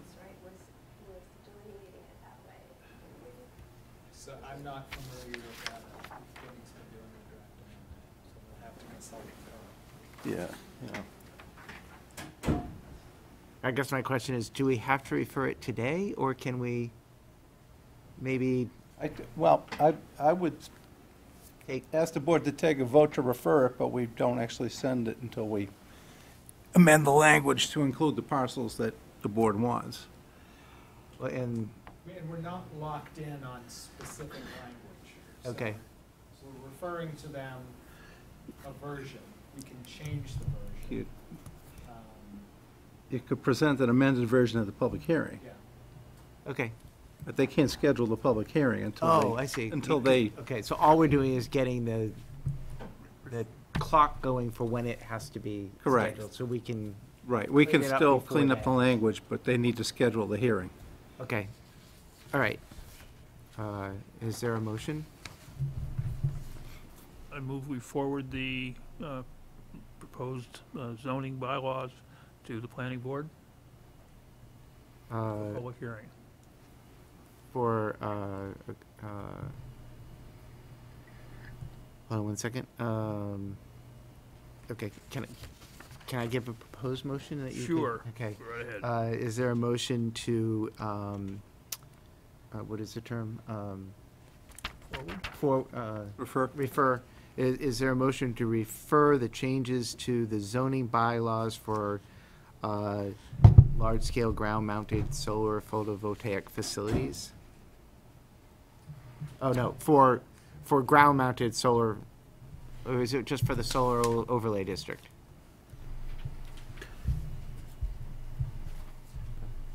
I think it's both It's all the height, section 5.8. yeah, Okay.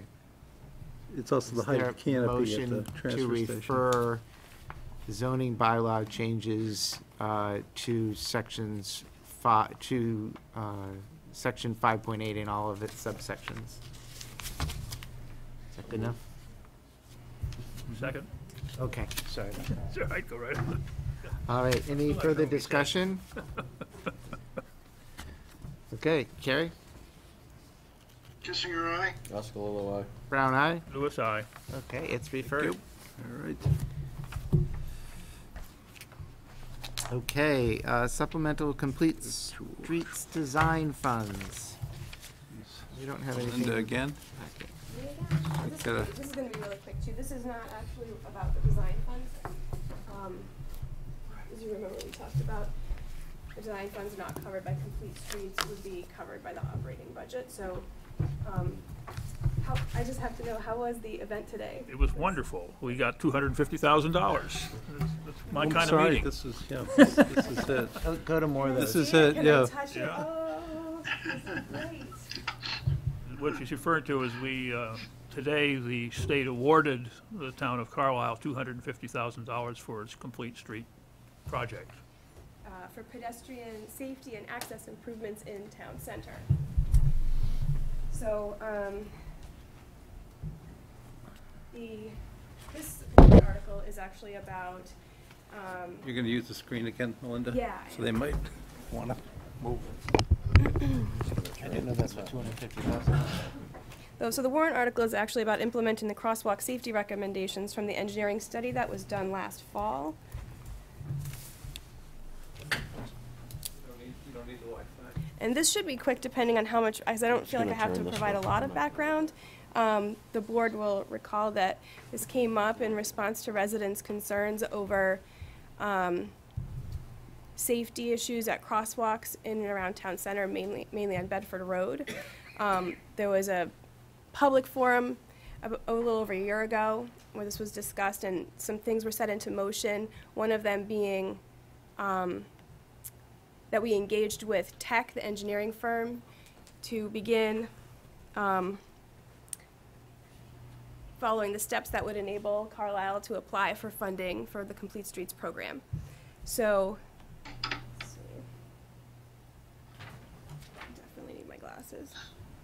crosswalks.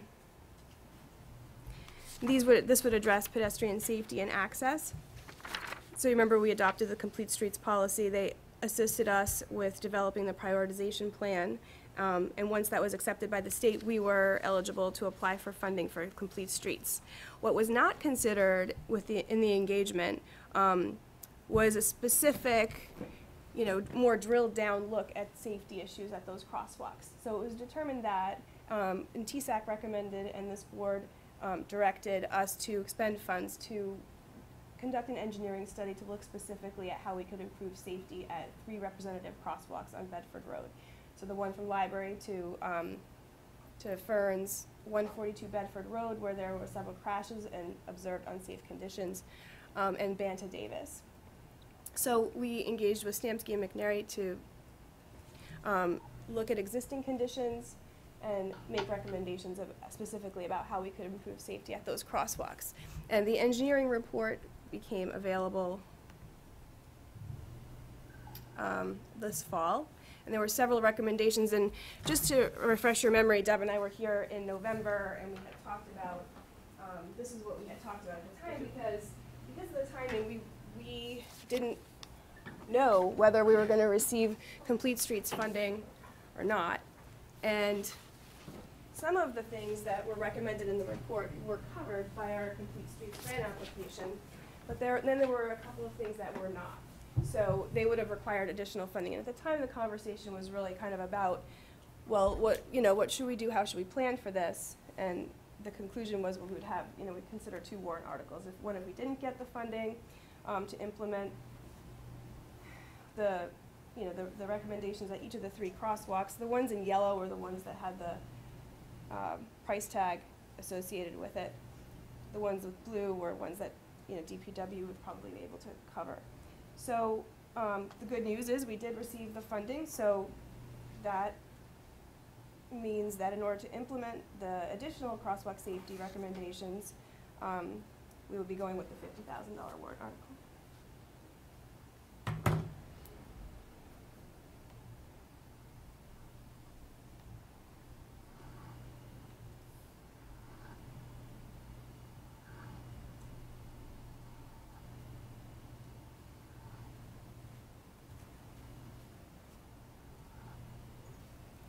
So we got funding for projects 1, 2, and 4. And like I said, there were some recommendations, such as including the rectangular rapid flashing beacons at the 2 mid-block crossings, 142 Bedford Road and Banta Davis. The recommendation was to have an advanced warning flashing beacon associated with that. That's been shown to significantly reduce accidents at those locations where mid-block crossing is cited and has a speed limit of below 40 miles per hour. So both of those fit that bill. And the other was for the crosswalk treatment for the raised crosswalk from Library to Ferns.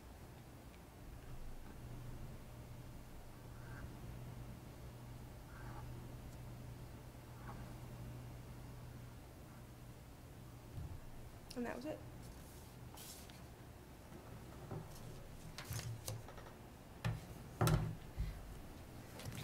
So with this warrant article, and in conjunction with the Complete Streets funding that we're going to get, this will allow the Board of Selectmen to implement those crosswalk safety recommendations on Bedford Road.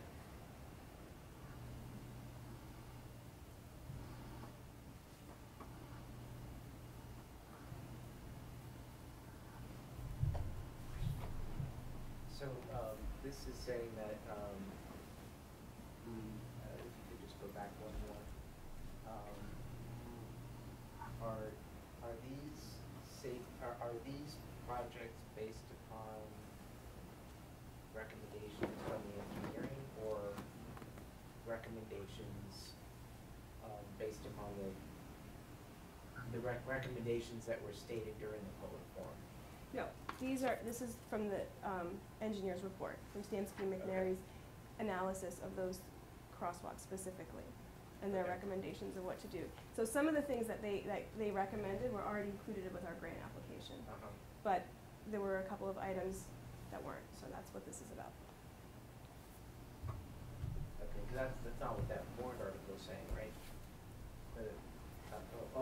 That's the warrant article. Not, I thought that I thought the next page was what was the proposed wording? No, this is to request the town to vote and raise and appropriate, borrow or transfer from available funds up Okay. to 50,000.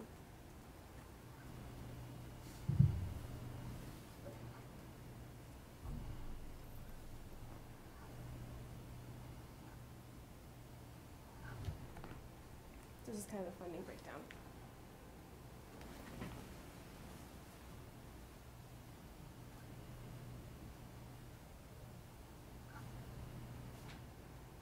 Any questions? Do you have any idea what the fourth one might be costing? So we started, the Complete Streets group has started to discuss the work. We've requested design estimates now from 2 additional firms, and we got one from Tech already. We should have those probably by next week. And one of the considerations for us is, how we can incorporate any aesthetic features that we might like to have, as part of this work. Obviously, the grant is for construction funding. It addresses pedestrian safety and access only. But this work is being done in, our town center. So there will be considerations, and we've already begun talking with the Historical Commission about that, and some ideas about how we might be able to potentially generate funds to address anything that comes up in those discussions. Also, we've asked, if we're gonna try to see if there's a landscape architect in town that might be able to, work with our group as well.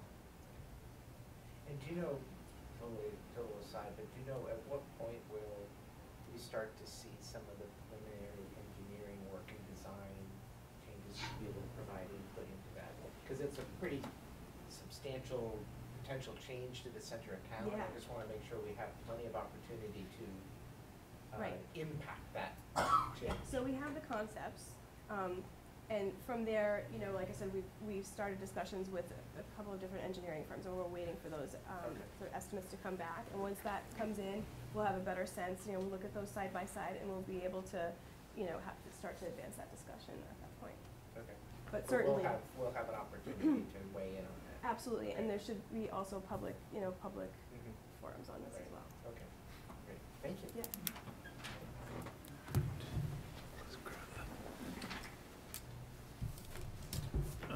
Linda, Tammy Gouvet was there today, and she's gonna send us pictures of the presentation ceremony.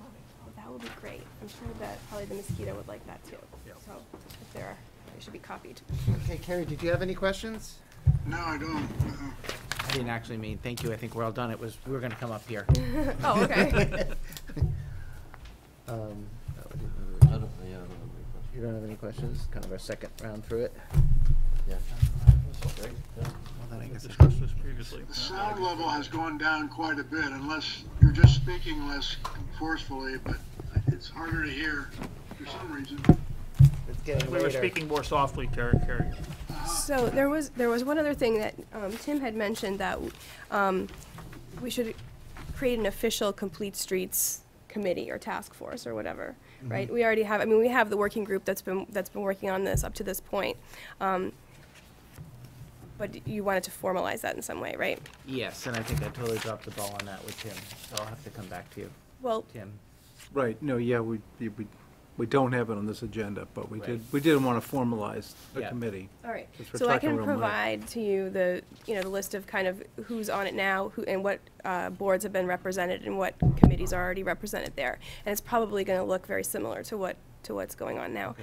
And the other thing is that I want to say is, I'm very optimistic about this, and I'm hopeful, hopefully this goes well, and that this is an ongoing program that the state has. So once we complete this project, we're eligible to apply right away for future projects. So we should keep that in mind.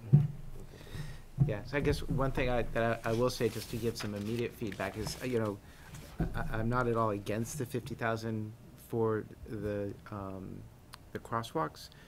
But what I worry about is the amount of work that we need to do to get the 250,000 spent, I think by next July, right? You're right, And so July I'm just wondering if 2020. it makes sense to stage them. No, because No, that's a good question, but no, because the installation will be done in conjunction with this work this summer. So the second set of signs, for example, need to be linked to the ones at the crosswalk. So they're the advanced warning signs, and they would be linked. It's the So same company implementing everything? they would be, the installation would happen all at once, yeah. And so additionally, the crosswalk treatments that would be done in the town center, well, that would have to be done during the construction. So you'd want to be ready to go with that. Okay, so we're asking the engineers to bid on everything? Yes. Okay. Okay, all right, thanks. Okay.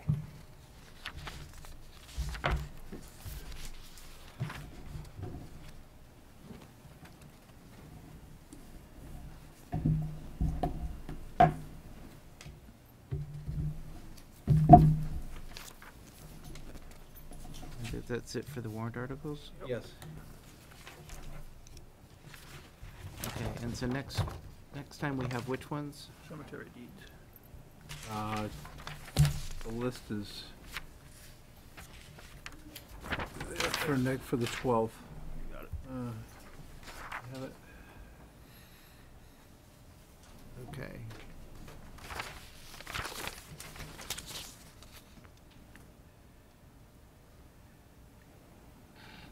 And so when do we hear about this one?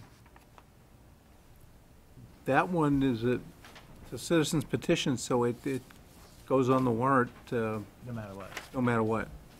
Okay. You can schedule time to discuss it, but there's no discretion. It has to go on the warrant.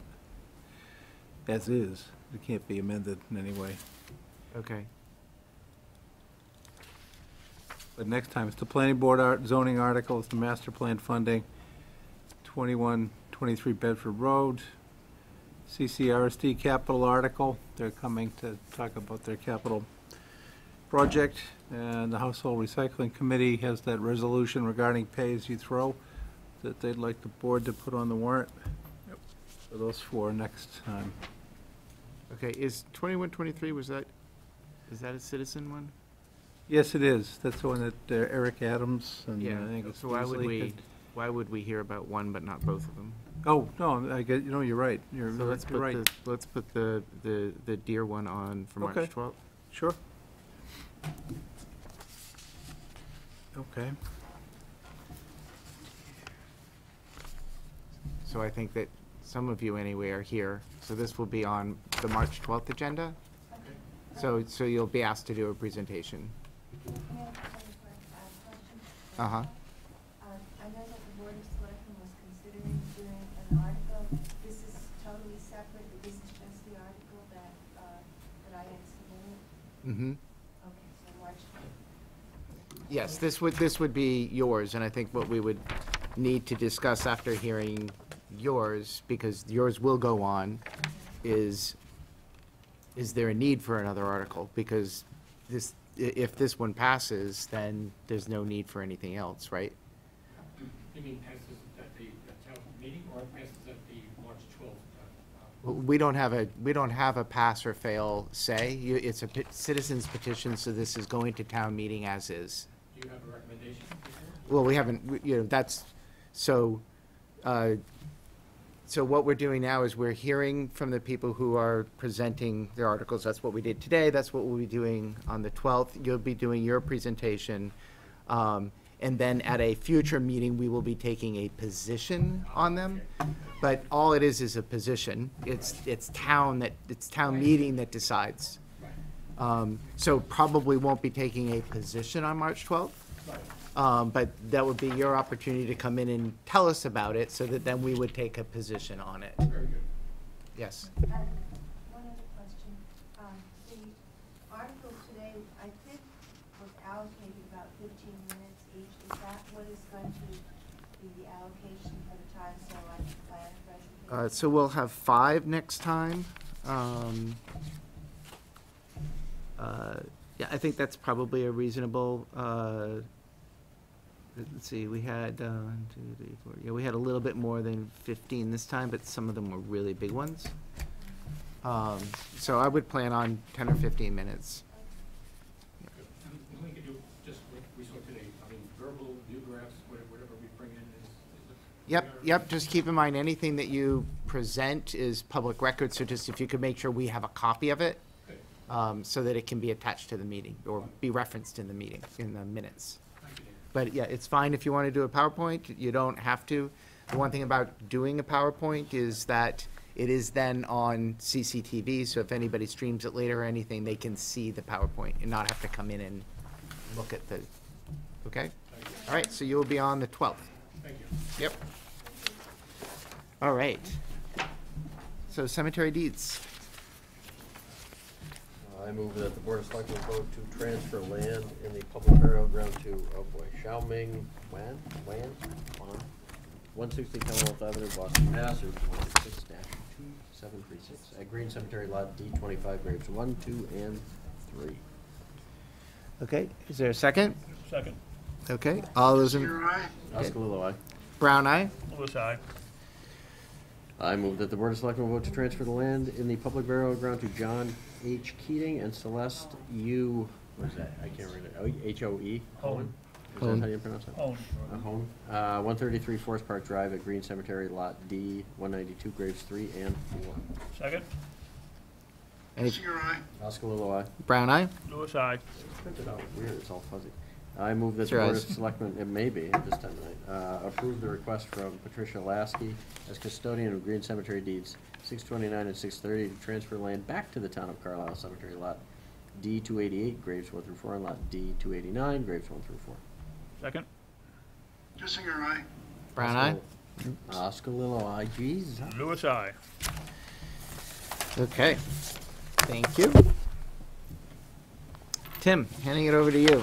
Okay, the town administrator's report.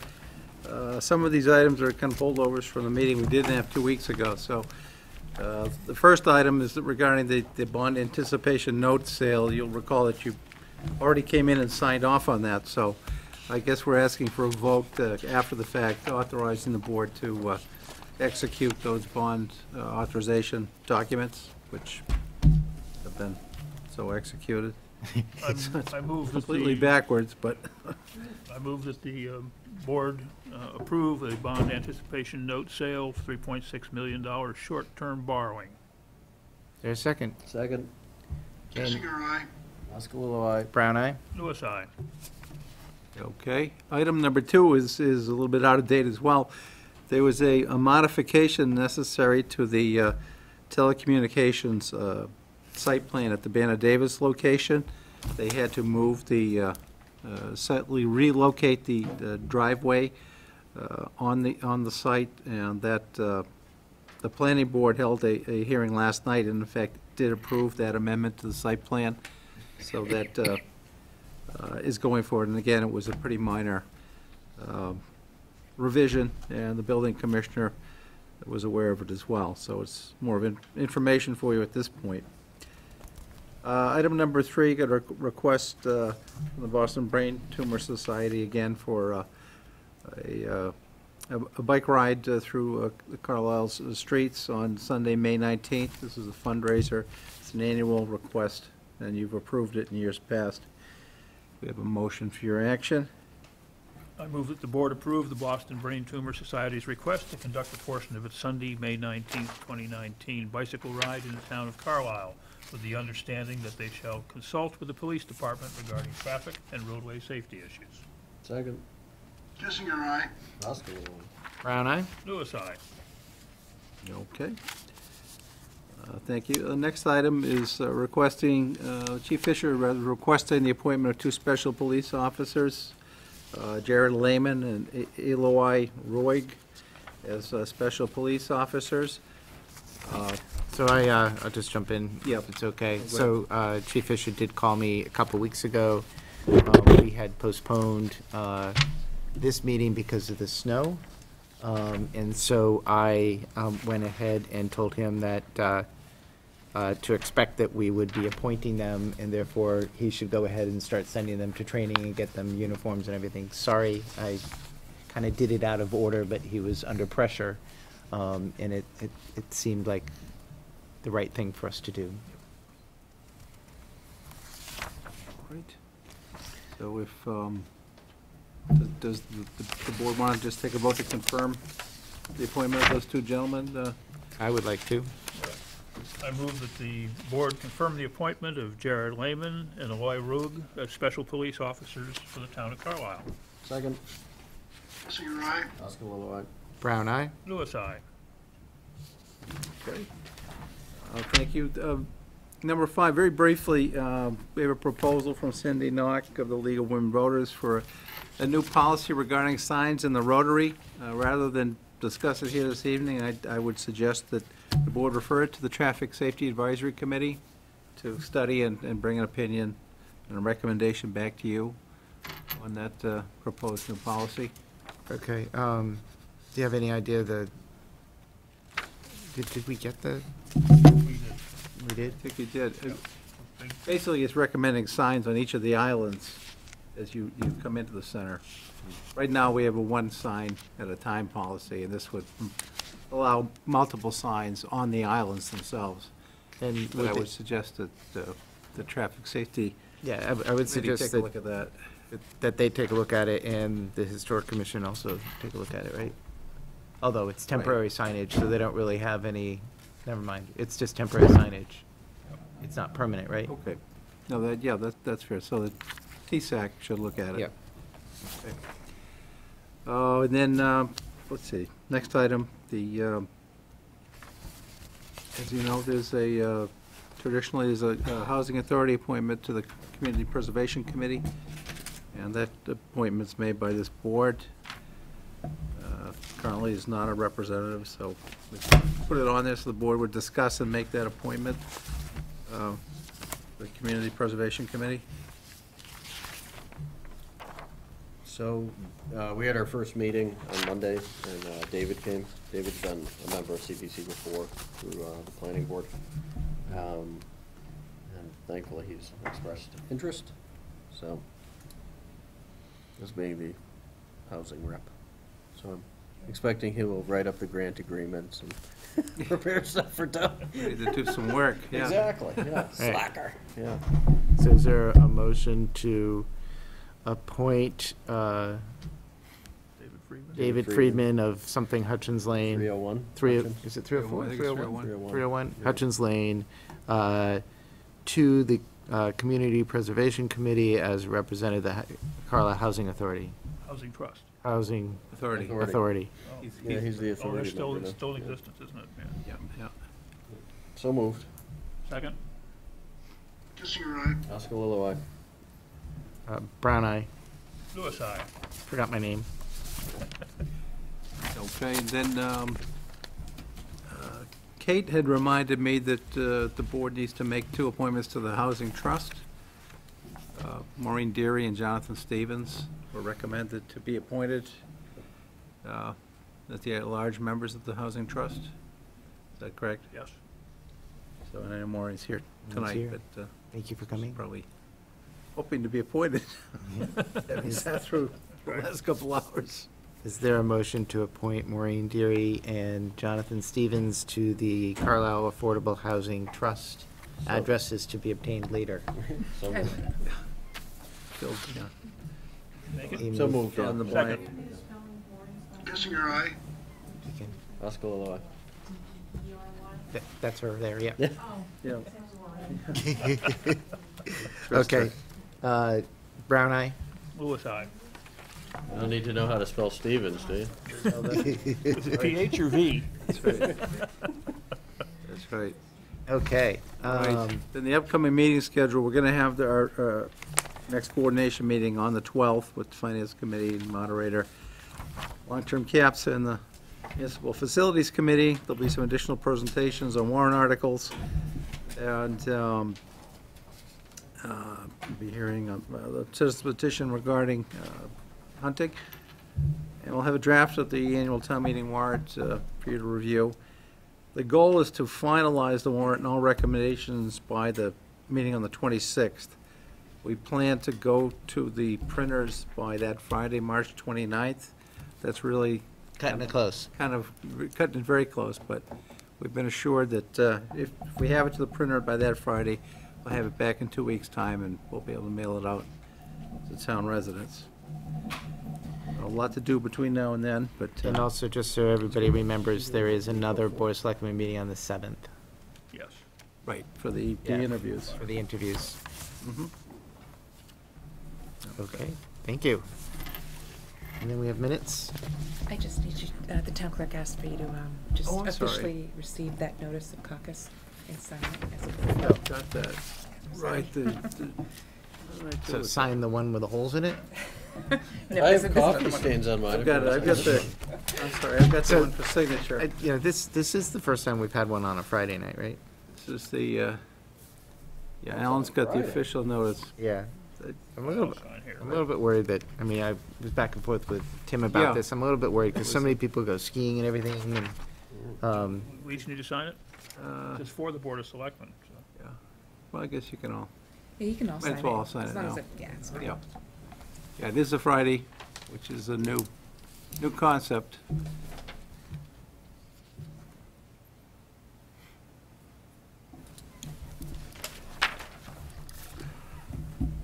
so mark it in your calendars, Friday, March 29th, 7 PM here at the Clark, in the Clark room, right in here.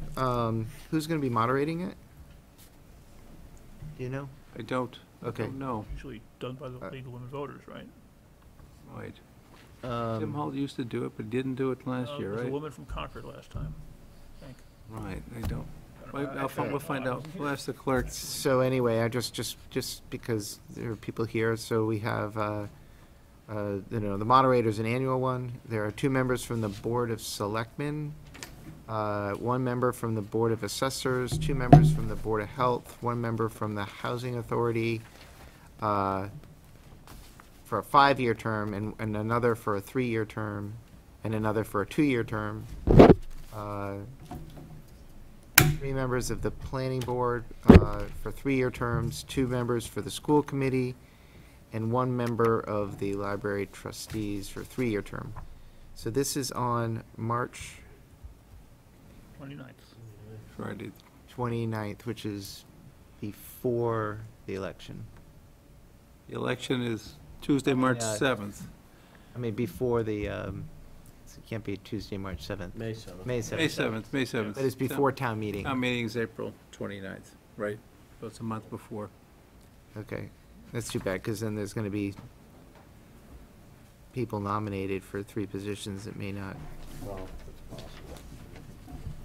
yeah. Nobody may get nominated. Okay, so anybody interested in serving on a town committee? Now's the time. Thank you.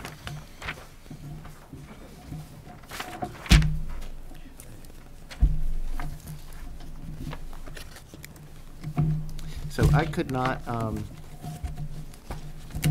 couldn't open the packet before, for some reason, so I was not able to review these, but if everybody else did, I'll go along with everybody else's edits.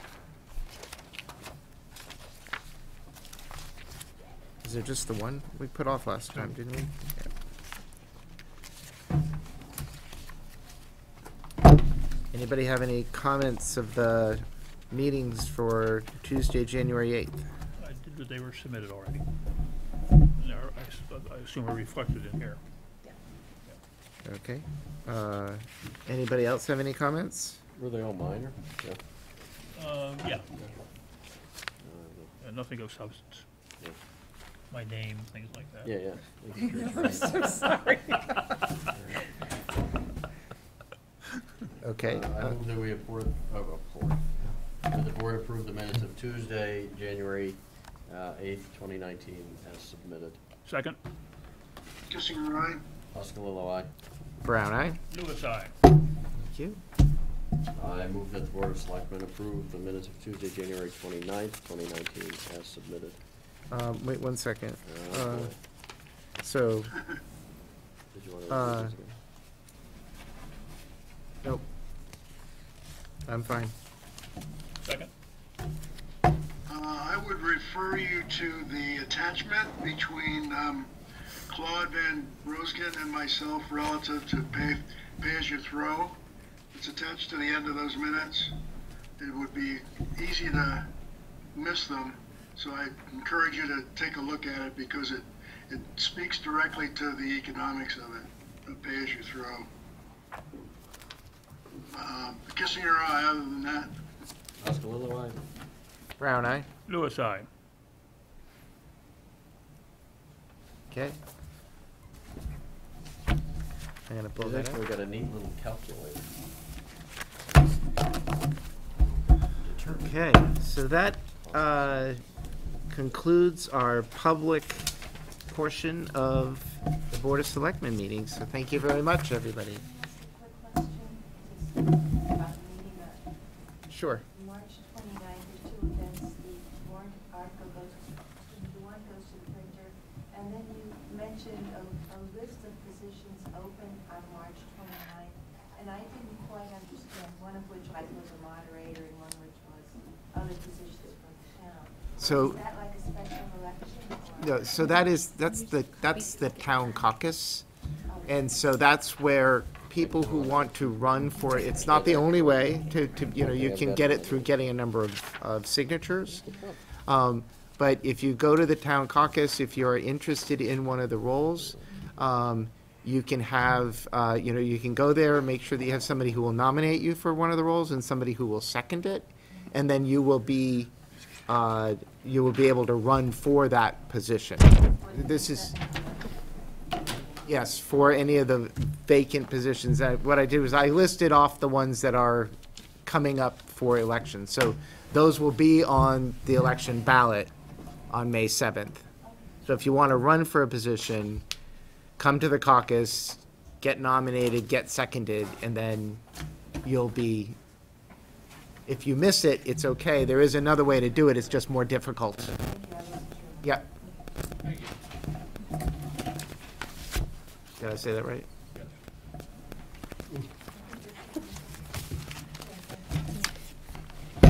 You didn't talk about race, religion. We're on our best behavior when you're here. As soon as you walk out that door. Yes, we're all set. Thank you. And I'm gonna stop and not continue later. That's correct. We are, I will not get your adjournment, I won't get your end. that's correct. That's correct. Yeah. Do we want to have, going into? open Oh, session? yes.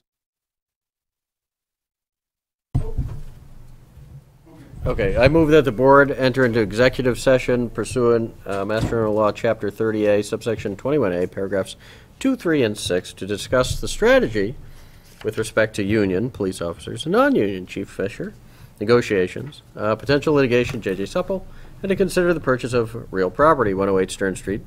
As an open meeting may have detrimental effect on the town's bargaining, negotiating, and litigating positions, and then afterwards, the board will not return to open session.